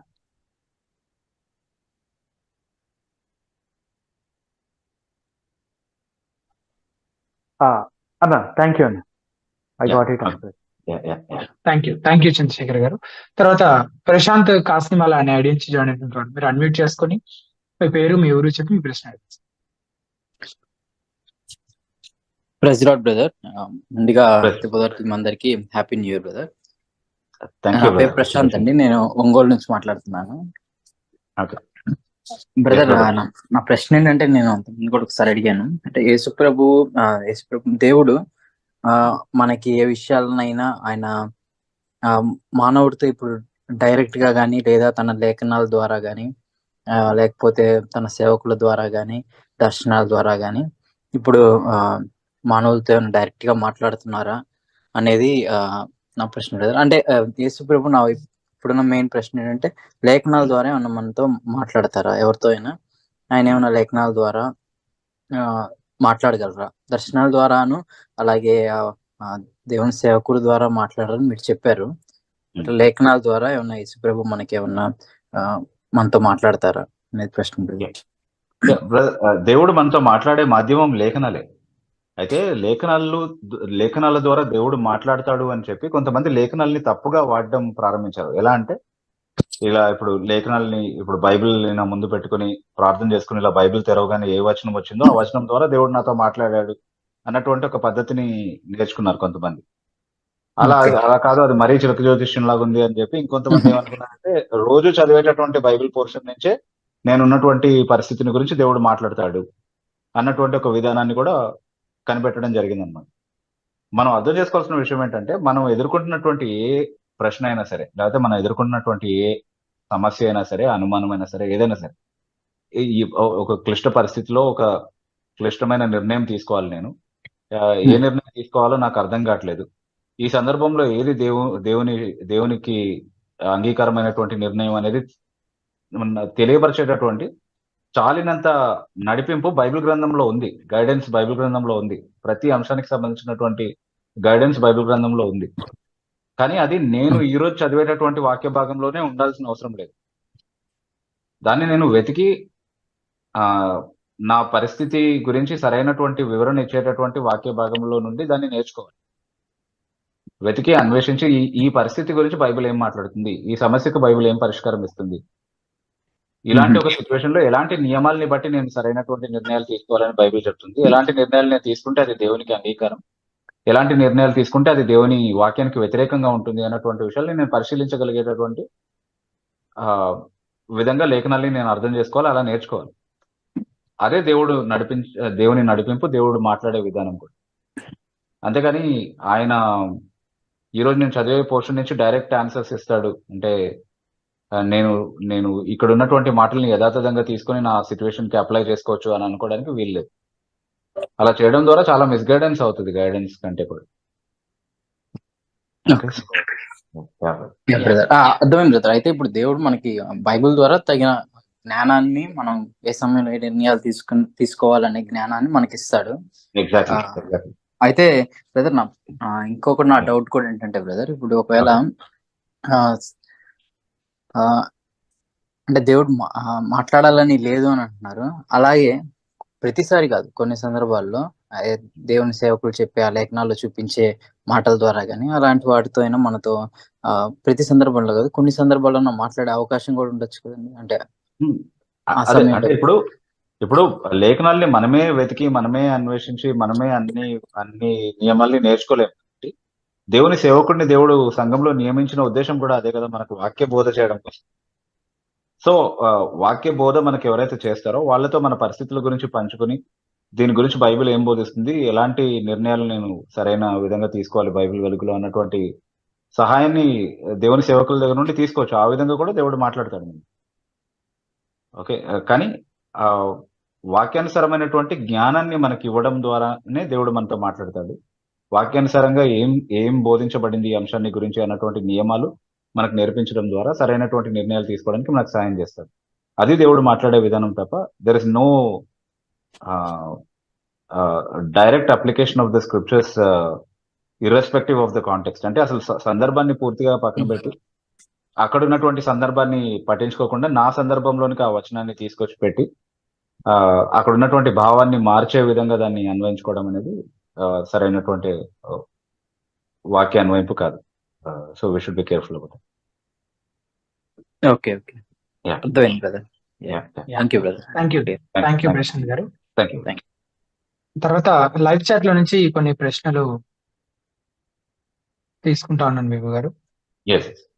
జాక్ స్పారో అని ఐడియా అడిగినటువంటి మరో ప్రశ్న, నా ఆరోగ్యం విషయంలో జాగ్రత్త తీసుకోకపోతే అది పాపమేనా?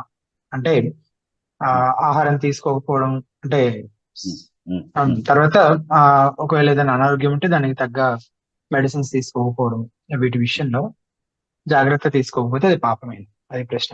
డెఫినెట్లీ పాపమే. అంటే నరహత్య చేయకూడదు అన్నటువంటి నియమం ఏదైతే ఉందో అందులో ఆత్మహత్య చేసుకోకూడదు అన్నటువంటి ఆలోచన కూడా ఖచ్చితంగా వ్యక్తపరచబడింది ఆ ఆజ్ఞలు. సో నేను నా ఆరోగ్యాన్ని నిర్లక్ష్యం చేసి నా చేతులారా నా ఆరోగ్యాన్ని పాడు చేసుకుని, లేకపోతే ఆరోగ్యం పాడైపోయి ఉన్నప్పుడు నేను చేయగలిగినవి కూడా చేసి నా ఆరోగ్యాన్ని కాపాడుకోవాల్సినటువంటి బాధ్యతను నేను సరిగా నిర్వర్తించకపోతే నా శరీరానికి వ్యతిరేకంగా నేనే పాపం చేస్తున్నాను. ఏది తింటే ఏది తాగితే నా శరీరానికి హానికరం అని తెలుసో అది తెలిసి తీసుకోవడం అనేది నా శరీరానికి వ్యతిరేకంగా నేను పాపం చేయడం, అంటే నరహత్య చేయడంతో సమానం. ఎందుకంటే eventually it will kill your body.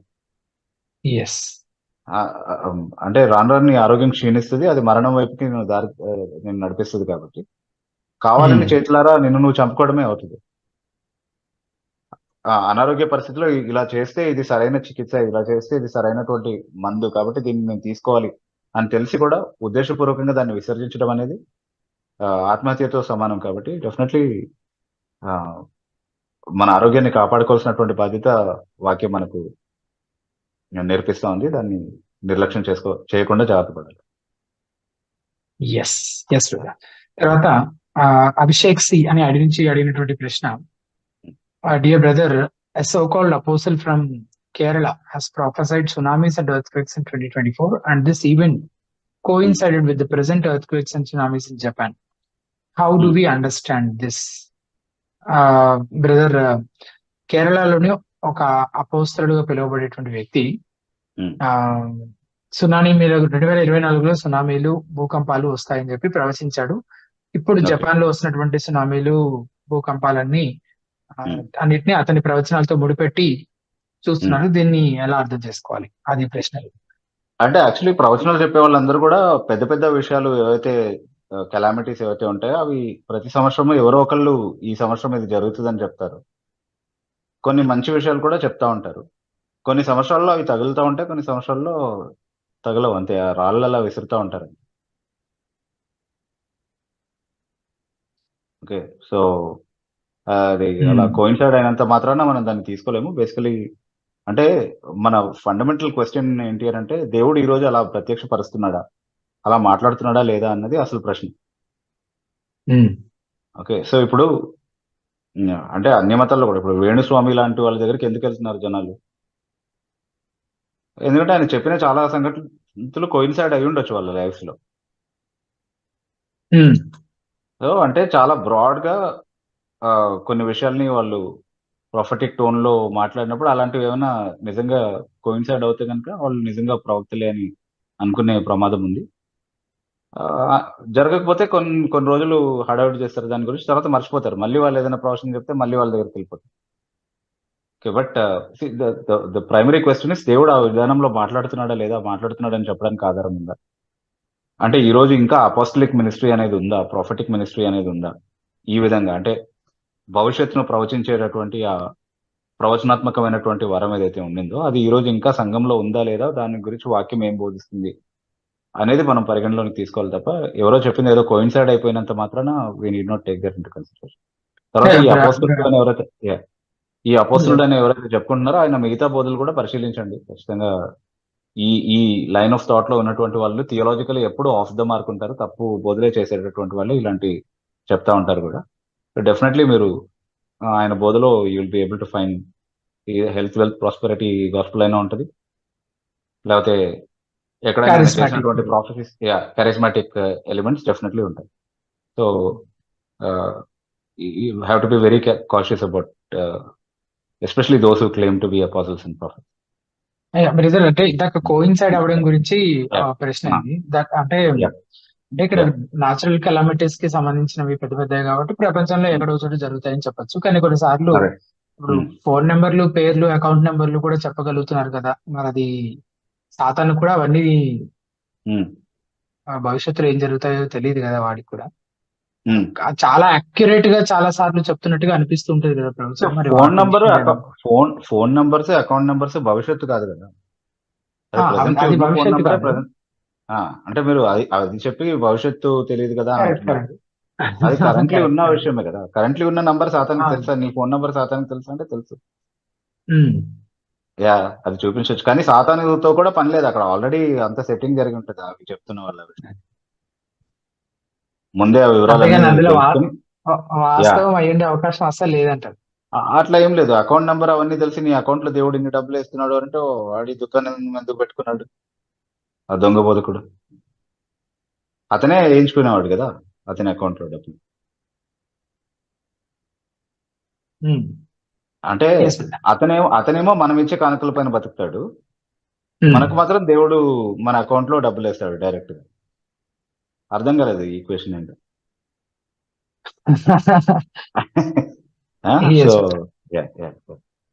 తర్వాత ఇందాక సైమన్ అనే ఐడి నుంచి జాయిన్ అయినటువంటి వారు అన్మ్యూట్ చేసుకోలేకపోయారు, కానీ వారు చాట్ లో వారి ప్రశ్న పోస్ట్ చేయడం జరిగింది.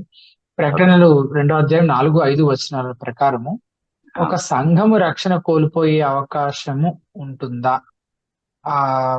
మరలా రక్షణ కోసం తిరిగి జన్మించడము అవసరమా? Shall a church lose salvation and then lost salvation? Is it required to born again after salvation? సంఘం రక్షణ పొందడం అనేది ఏమి ఉండదు. సంఘము అంటేనే రక్షింపబడినటువంటి వారి సమాజము, లేదా రక్షింపబడినటువంటి వారు సమాజంగా కూడి రావడానికి మనం సంఘం అని పిలుస్తున్నాం. అయితే ఆ సంఘంలో ఉన్నటువంటి కొంతమంది రక్షింపబడినటువంటి వారు ఉంటారు, కొంతమంది రక్షింపబడ్డారు అని తమను తాము మోసగించుకుంటూ ఇతరులను కూడా మోసగించుకుంటూ ఆ సంఘంలో సభ్యులుగా చేరతారు. సో అందుకే భూమి మీద ఉన్నటువంటి ఏ స్థానిక సంఘమైనా అందులో కొంతమంది రక్షింపబడిన వాళ్ళు ఉంటారు, కొంతమంది రక్షింపబడని వాళ్ళు కూడా ఉంటారు. అది వాక్యానుసారమైనటువంటి సంఘం అయితే. ఇప్పుడు సంఘానికి చెప్తూ మారు మనస్సు పొందు అని అంటుంటే అందులోని రక్షించబడని వాళ్ళని ఉద్దేశించి చెప్తున్నట్లు అన్నమాట. అలా అర్థం చేసుకోవాలి. రక్షింపబడని వాళ్ళు, లేకపోతే రక్షింపబడి చల్లారిపోయి ఉన్నటువంటి వాళ్ళు స్థితిలో ఉన్నటువంటి వాళ్ళు ఉంటారు కదా, అంటే ఆసక్తి లేకుండా నిర్లక్ష్య వైఖరితో ఉన్నటువంటి వారు ఎవరైతే ఉంటారో, మొదటి ప్రేమను విడిచిపెట్టి ప్రేమ విషయంలో చల్లారినటువంటి స్థితిలో ఉన్నటువంటి వాళ్ళు, చాలా పాపాల విషయంలో రాజీ పడిపోయినటువంటి వాళ్ళు అలా ఉంటారు కదా, వాళ్ళ విషయంలో చెప్పబడినటువంటి మాట. అందుకే వినుటకు చెవులు గలవాడు ఆత్మ సంగములతో చెప్పు మాట వినుగాక అంటున్నాడు. అంటే పర్సనల్ అప్లికేషన్ దగ్గరకే వస్తున్నాడు, మళ్ళీ దాన్ని తీసుకొస్తున్నాడు. అంటే వ్యక్తిగత అనుభవింపు దగ్గరకే తీసుకొస్తున్నాడు దాన్ని మళ్ళీ. సో ఎవరికి వాళ్ళు అన్వయించుకోవాల్సినటువంటి హెచ్చరికలే అన్నమాట సంఘాన్ని ఉద్దేశించి చెప్పబడి.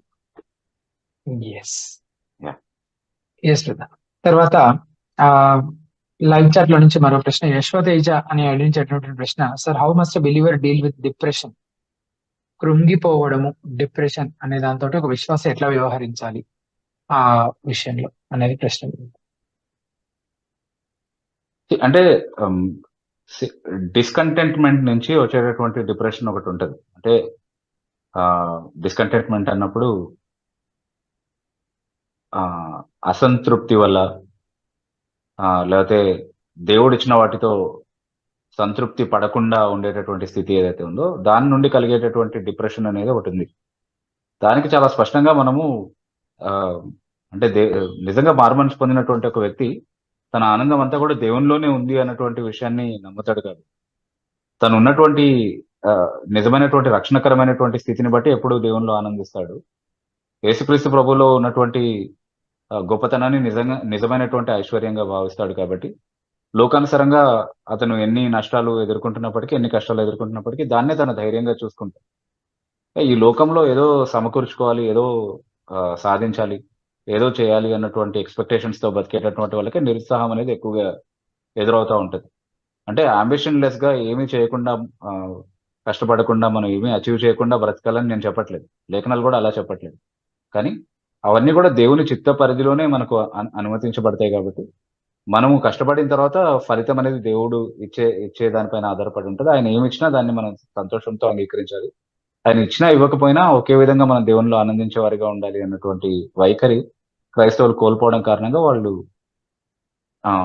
కృంగిపోవడం అనేది జరుగుతుంది. నా ప్రాణమా నాలో నీవు ఎలా కృంగి ఉన్నావు అని కీర్తనకారుడు అడుగుతున్నాడు.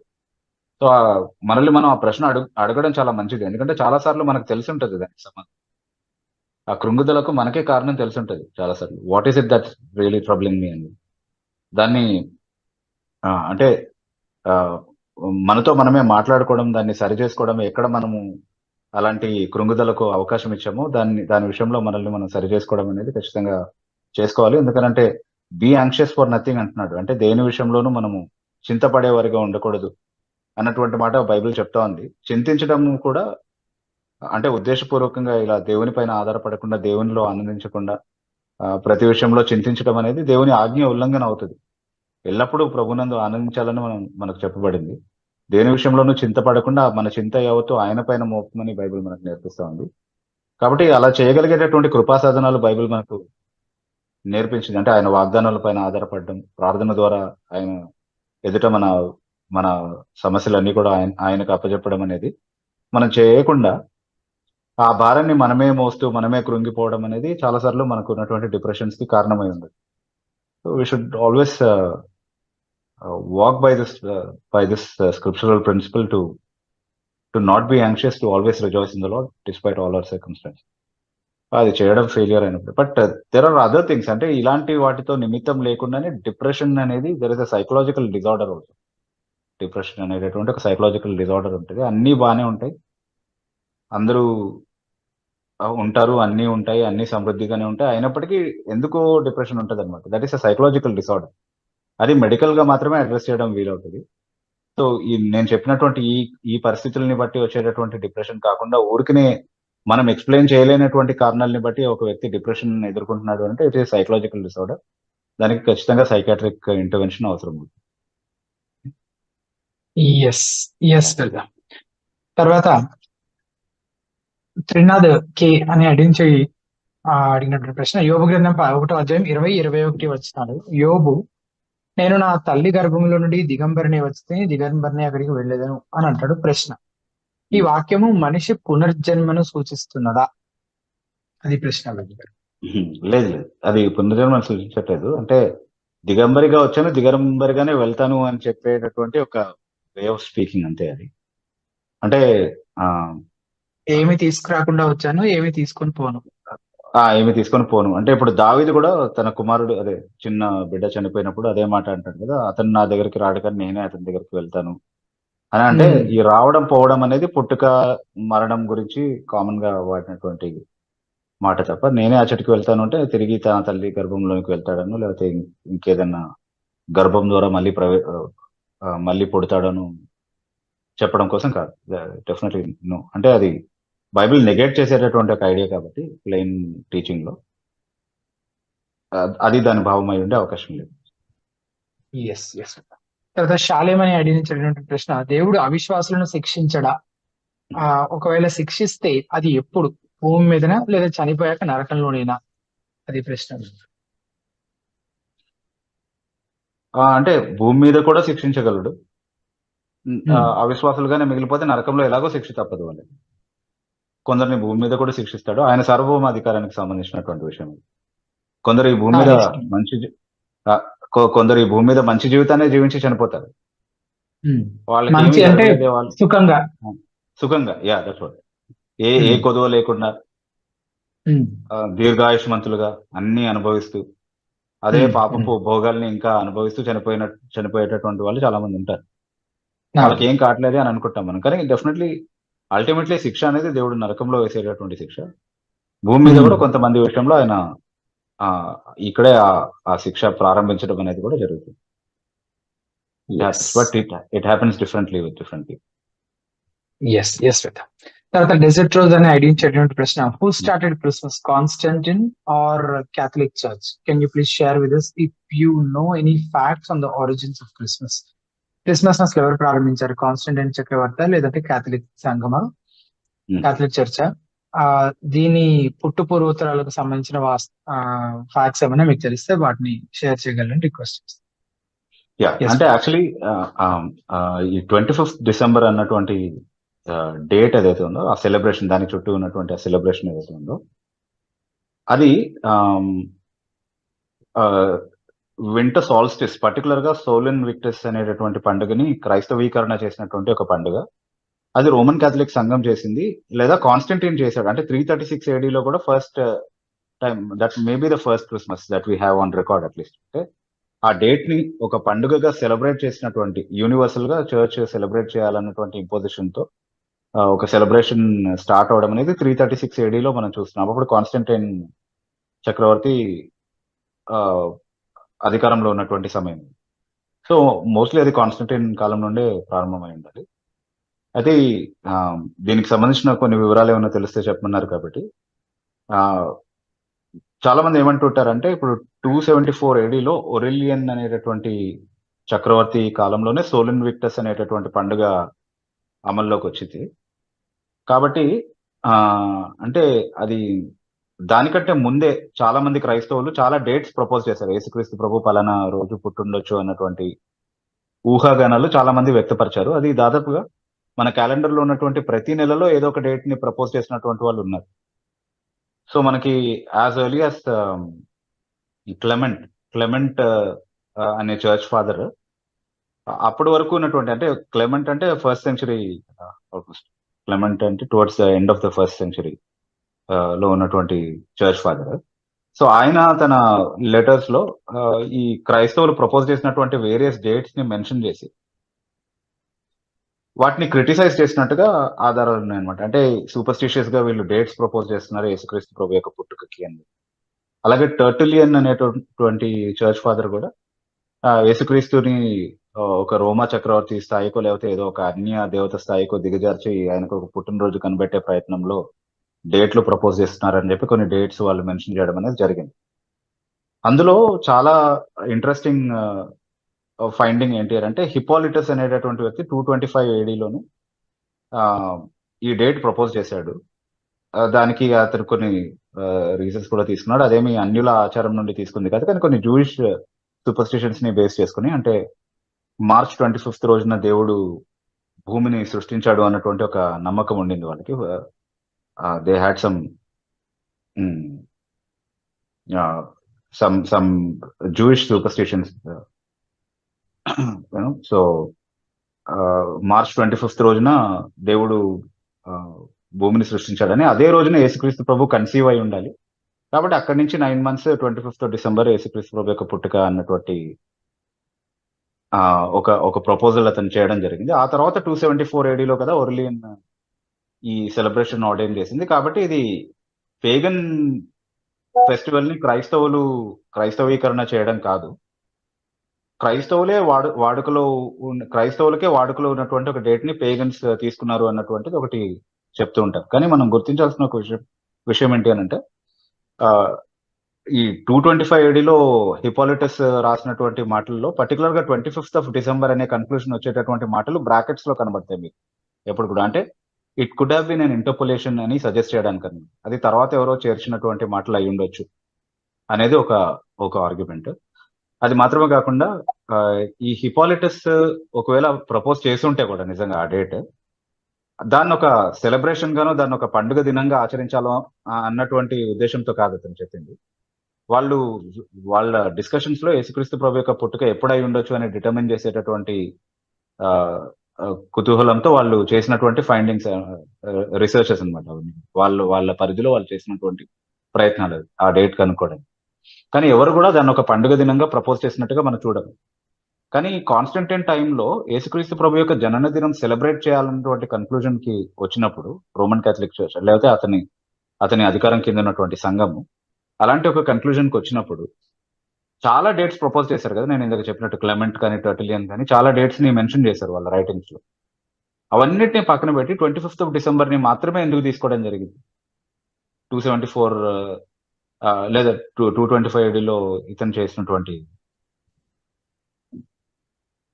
What was name that I mention, Hippolytus చెప్పినటువంటి ఆ డేట్ ని మాత్రమే ఎందుకు తీసుకోవడం జరిగింది? When they had many other options also.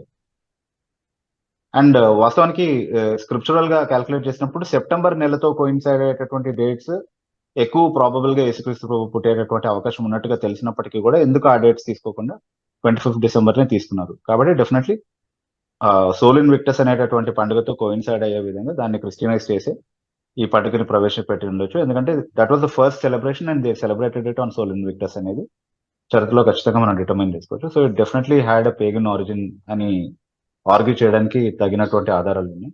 But earlier writings లో కూడా ప్లినీ ఇట్లాంటి వాళ్ళు రాసినటువంటి రైటింగ్స్ లో కూడా హిపోలిటిస్ కంటే ముందు టైంలో కూడా సన్ గాడ్ వర్షిప్ కి 25th డిసెంబర్ లో సిగ్నిఫికెన్స్ ఉంది అని చెప్పడానికి ఆధారాలు ఉన్నట్టుగా మనం చూడగలుగుతాం. So so the debate continues as the research also continues. But ఇప్పటి వరకు నాకున్న అండర్స్టాండింగ్ లో మాత్రం ఇది paganized practice under the colour of the birth of Christ. కాబట్టి బైబిల్లో ఆధారం లేనటువంటి పండుగకు మనం ఎలాంటి ప్రాధాన్యత ఇవ్వకుండా మంచిది. ఎస్ ఎస్ తర్వాత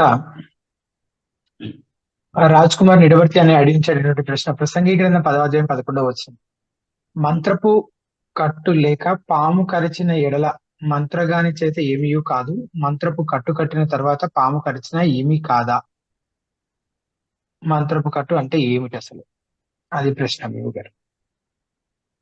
can you read the verse? ఇది ఎస్ ఎస్ ఎస్ బ్రదర్. బహుశా ఈ మాటల్ని అందులో నుంచే తీసుకొని కోట్ చేస్తున్నట్టుగా అనిపించింది, బట్ స్టిల్ ఒకసారి చదువుతాను.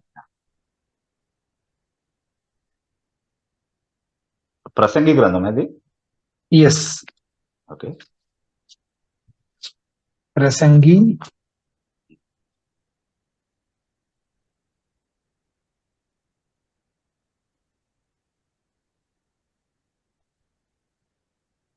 పదవ అధ్యాయము 11వ వచనం. మంత్రపు కట్టు లేక పాము కరిచిన ఎడల మంత్రగాని చేత ఏమీ కాదు అనే మాటలే ఉన్నాయి. Okay, can you read that in English? Because I don't know, I'm not too sure of this translation. మంత్రపు అన్నది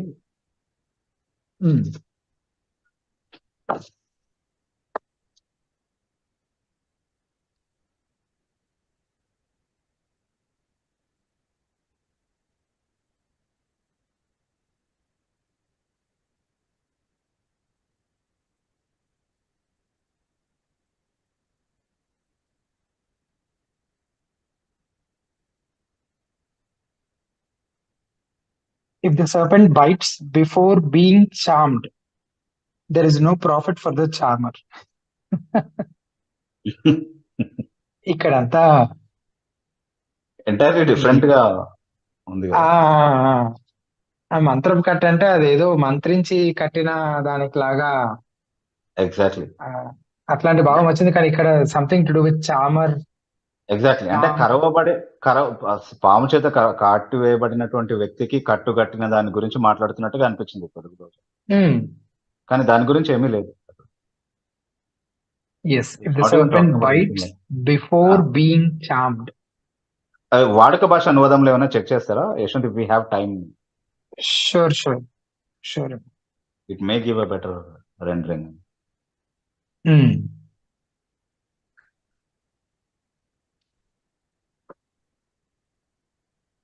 పాము మంత్రం పామును కట్టువేయక ముందు అది కరిస్తే మంత్రగాడి వల్ల ఉపయోగం లేదు.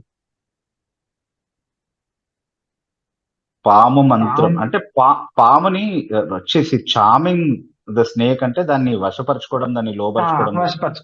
కరెక్ట్. సో పాము వశపరచబడక ముందే పాము ఒకవేళ కాటేస్తే ఒక వ్యక్తిని, ఇంకా మంత్రగాడితో లేకపోతే పామును ఆడించేటటువంటి ఆ వ్యక్తితో లేదా దాన్ని లోపరుచుకునేటటువంటి వ్యక్తితో ఇంకా పనేముంది అని చెప్తున్నాడు బేసికలీ. అంటే లార్జర్ కాంటెక్స్ట్ లో ఏదైనా మాట్లాడుతున్నాడు అక్కడ, నిష్ప్రయోజనమైన ఒక దాని గురించి దేని గురించి అయినా మాట్లాడుతుండొచ్చు ఒకవేళ ప్రసంగి. దానికి ఒక ఎగ్జాంపుల్ గా చెప్తున్నాడు దీన్ని. ఇప్పుడు పాముని వశపరిచేటటువంటి వ్యక్తితో అది కాటి వేయక ముందు వాడు వచ్చి దాన్ని వశపరిస్తే దానివల్ల ప్రయోజనం, అది కాటేసిన తర్వాత ఇంకో వాడు వచ్చి వశపరుచుకుంటే మనకు వచ్చిన ప్రయోజనం ఏంటి అని అడుగుతున్నాడు. అఫ్ కోర్స్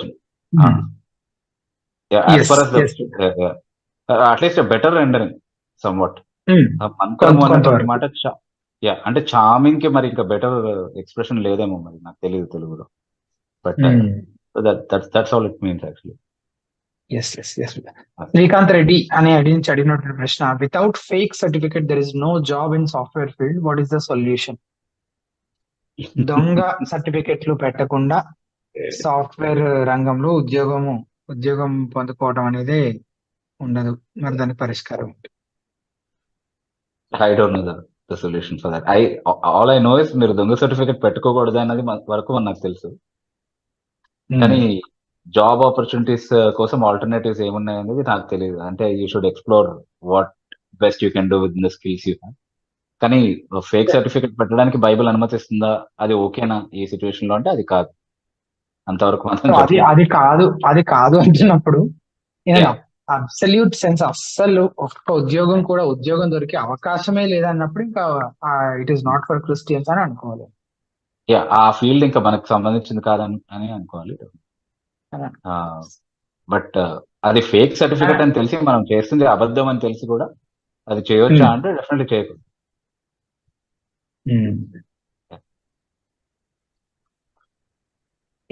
ఇలాంటి ఎగ్జాంపుల్ ఏదైనా మీరు ఆలోచించగలుగుతారా రవి గారు? అంటే ఇలాంటి ఏదైనా తప్పు చేస్తే తప్ప పలానా రంగంలో మనం ముందుకు వెళ్ళే అవకాశం లేదు కాబట్టి పలానా అసలు క్రైస్తవులకు సంబంధించింది కానే కాదు అని చెప్పగలిగే ఇలాంటివి ఏమైనా మీరు జస్ట్ మీ అంటే I can't think of anything immediately, but fake certificate పెట్టి సంపాదించుకునేది ఏదైనా అంతే కదా. ఎనీథింగ్ కెన్ బి, అంటే లేకపోతే బ్యాక్ డోర్ ఎంట్రీస్ చాలా ఉంటాయి కదా, లంచాలు ఇచ్చి కొనుక్కునే jobs. You can think of many such example. నాకు యాక్చువల్ ఎలిజిబిలిటీ లేదు, కానీ ఆ ఎలిజిబిలిటీ లేని దాన్ని కంపెన్సేట్ చేయడం కోసం నేను డబ్బులు ఇచ్చి కొనుక్కుంటున్నాను, లేకపోతే ఇన్ఫ్లుయెన్స్ వాడి తెచ్చుకుంటున్నాను. అంటే జెన్యున్ గా ఎలిజిబిలిటీ ఉన్నటువంటి వ్యక్తికి ఉండే అవకాశాన్ని నేను దొంగిలిస్తున్నాను అనమాట. That's a very serious thing. అంటే మీరు ఇంకొక ఎగ్జాంపుల్ అడిగారు కాబట్టి. ఎలీషా రాజు అనే అడిగిన ప్రశ్న, క్రైస్తవులు అన్య దేవతలకు పూజించినవి తినవచ్చా? కొంతమంది అన్య దేవతలకు పూజించి పంట పండిస్తారు, పండించిన పంటకు కూడా పూజ చేస్తారు, అవి తినవచ్చా? నేను డబ్బులు ఇచ్చి కొనుక్కొని వచ్చినటువంటిది ఏదైనా కూడా నేను ప్రార్థన చేసుకొని నేను తింటాను, దానివల్ల ఏమీ లేదు. ఎందుకంటే అది ప్రసాదం కాదు, బేసిక్లీ వాళ్ళు అన్నిటికీ పూజ చేస్తారు, అందులో భాగంగా దానికి కూడా పూజ చేశారు. కానీ విగ్రహార్పితం అని చెప్పి ప్రత్యేకంగా వాళ్ళు ఏదైనా నైవేద్యం పెట్టి అది తీసుకొచ్చి ఇది ప్రసాదం అండి అని చెప్పి ఇచ్చినప్పుడు అది తినొచ్చా అంటే అది తినకూడదు అన్నది లేఖనాల్లో నుంచి మనం ఓవరాల్ గా నేర్చుకునేటటువంటి కన్క్లూజన్. ఓకే, దానికి మీరు అంటే కిరాణా షాపుల్లోనూ సూపర్ మార్కెట్స్ లోను వాళ్ళు ప్రసాదాలు అమ్మట్లేదు కానీ ఆహార వస్తువులు అమ్ముతున్నారు. దానికి వాళ్ళు పూజ చేసి ఉంటే అది వాళ్ళ విశ్వాసానికి సంబంధించిన విషయం. మేము ప్రసాదాలే అమ్ముతున్నాము అని అంటే మనం ఆ సూపర్ మార్కెట్ లో కొనము డెఫినెట్లీ. అండ్ ఇది మొదటి కొరింథీ పత్రిక 10:26 ఒకసారి రెఫరెన్స్ చూస్తారా?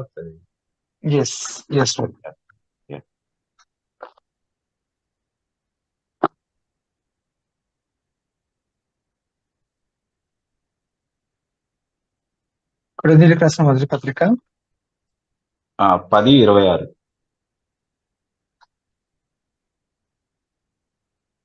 పదో అధ్యాయము 26వ వచనం, భూమి దాని పరిపూర్ణతయు ప్రభుని వై ఉన్నవి. అవిశ్వాసులలో కూడా మిమ్మల్ని విందుకు పిలిచినప్పుడు అది కాదు, 29th verse or 28th verse, అంటే talking about eat whatever is sold in the meat market, asking no questions for conscience. 29th verse లో ఏమైనా ఉందా? 28 లో, అయితే ఎవడైనా మీతో ఇది బలి అర్పించబడినది అని చెప్పిన ఎడల అట్లు తెలిపిన వాని నిమిత్తమును మనస్సాక్షి నిమిత్తము తినకుడి.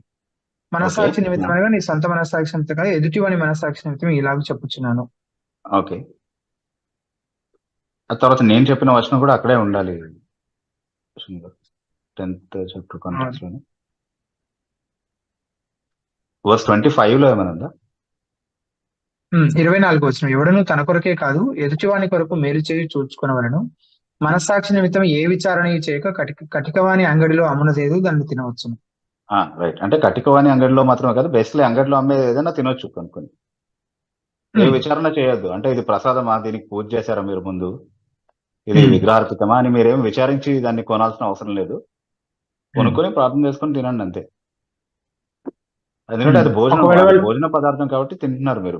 బట్ అదేమి ఇందాక యశ్వంత్ గారు చెప్పినట్టుగా అది ప్రసాదం అని చెప్పి అమ్మితే మాత్రమే మీరు ఆలోచించాలి తప్ప. సో చెప్పిన ఎడల అనేది ప్రాముఖ్యం.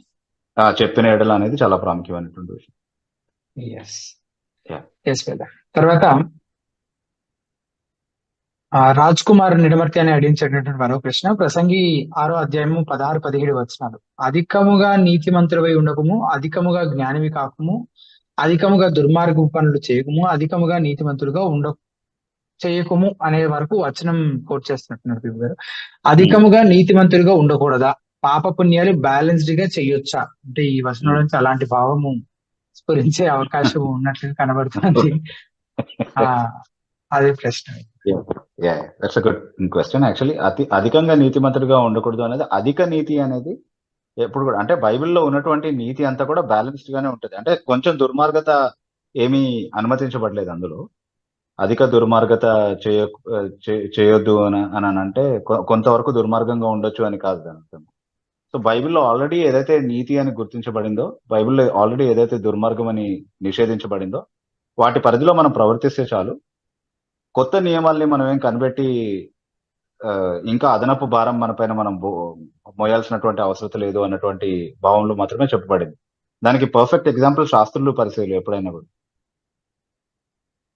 వాళ్ళు అధిక నీతి అని చెప్పి వాళ్ళు ఏదైతే కొత్త నియమాలు కనిపెట్టుకున్నారో అది వాళ్ళు నీతి ప్రమాణాలుగానే ఎంచారు వాటిని. కానీ అవేమి దేవుడు పెట్టినటువంటి నియమాలు కావు. ఓకే, సో వాళ్ళు కొత్త నిషేధాలని కనిపెట్టారు.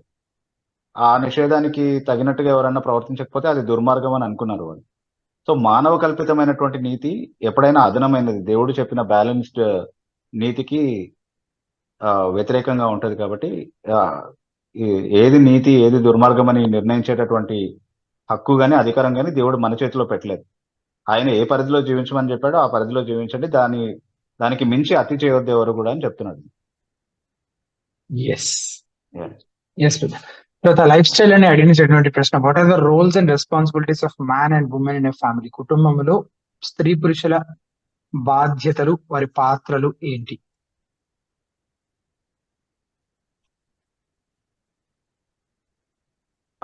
That's a very broad question. అంటే స్త్రీ పురుషుల బాధ్యతలు ఏంటి అంటే లేఖనం అంతా కూడా మనం స్టడీ చేయాల్సి ఉంటుంది బేసిక్లీ. బట్ అంటే కుటుంబంలో ఉన్నటువంటి పురుషుడు తండ్రిగా, భర్తగా, తర్వాత బహుశా కుమారుడిగా కూడా అతను చేయాల్సినటువంటి బాధ్యతలు ఉంటాయి ఇంట్లో. ఈచ్ రోల్లో అతను చేయాల్సినటువంటి బాధ్యతలు ఏంటో బైబిల్ స్పెసిఫై చేస్తా ఉంది. దాన్ని స్టడీ చేసి దాని ప్రకారం జీవించాలి. అలాగే తన జీవిత భాగస్వామిగా ఉన్నటువంటి స్త్రీ కూడా అవన్నీ చేయడానికి తనతో పాటు సహకరించాలి. సాటి అయిన సహాయం అని చెప్పబడింది. సో అవన్నీ చేయడానికి సహకరించేదిగా ఉండాలి. వాళ్ళిద్దరూ కలిసి వాళ్ళకి అనుగ్రహించబడినటువంటి సంతానాన్ని దేవుని భయభక్తుల్లో పెంచేటటువంటి వాతావరణాన్ని ఇంట్లో మెయింటైన్ చేయాలి ఎప్పుడు కూడా. అలాంటి మాదిరిని కనబరుస్తూ ఆ పిల్లల్ని కూడా దేవుని మార్గంలో ప్రభావితం చేసేటటువంటి వారిగా ఉండాలి. ఓకే, సో అడిగిన వాళ్ళ మైండ్ లో వేరే ఉండొచ్చు. అంత హెల్ప్ఫుల్ గా ఉండకపోవచ్చు. ఇట్లా ఇంకా జనరల్ గా అడిగితే, అంటే బిబు గారు పాయింట్స్ చెప్పుకుంటూ వెళ్ళిపోగలుగుతారు కానీ అదంత హెల్ప్ఫుల్ గా ఉండకపోవచ్చు. మీ మైండ్ లో ఉన్న క్వశ్చన్ ఆన్సర్ చేయబడకపోవచ్చు. రైట్, అంటే బ్రాడ్ గా అడిగారు కాబట్టి బ్రాడ్ గానే చెప్పగలుగుతాము. స్పెసిఫిక్ గా ఏదైనా అడిగితే ఒకవేళ అలాగే ఏమైనా అడిగితే కనుక మరలా చెప్పే ప్రయత్నం చేస్తాము. కానీ ఈ రోజుటి లైవ్ చాట్ క్వశ్చన్స్ దాదాపుగా పూర్తి చేసుకున్నాం కనుక చివరిగా కొన్ని క్లుప్తంగా కొన్ని ప్రకటనలతోటి మనం ముగించుకునే ప్రయత్నం చేద్దాం. ప్రతి వారం నేను జ్ఞాపకం చేస్తున్న విషయాలే అయినప్పటికీ మరొకసారి హితబోధ పరిచర్య, అలాగే హితబోధ టీం చేస్తున్నటువంటి పరిచర్య, దాని తాలూకా విషయాలు మీకు మరొకసారి జ్ఞాపకం చేసి, అలాగే కొత్తగా ఈ కార్యక్రమాన్ని వీక్షిస్తున్న వాళ్ళకి పరిచయం చేయాలని ఇష్టపడుతున్నాను. హితబోధ కేవలము ఈ ప్రశ్నోత్తరాల లైవ్ కార్యక్రమం మాత్రమే కాకుండా క్రిస్టియన్ లిటరేచర్ ని తెలుగులో ప్రొడ్యూస్ చేయడం కొరకు ఈ పరిచర్య ముందుకు వెళ్తూ ఉంది. దాన్ని ప్రొడ్యూస్ చేయడం అనేది దీని యొక్క మిషన్ అని చెప్పాలి.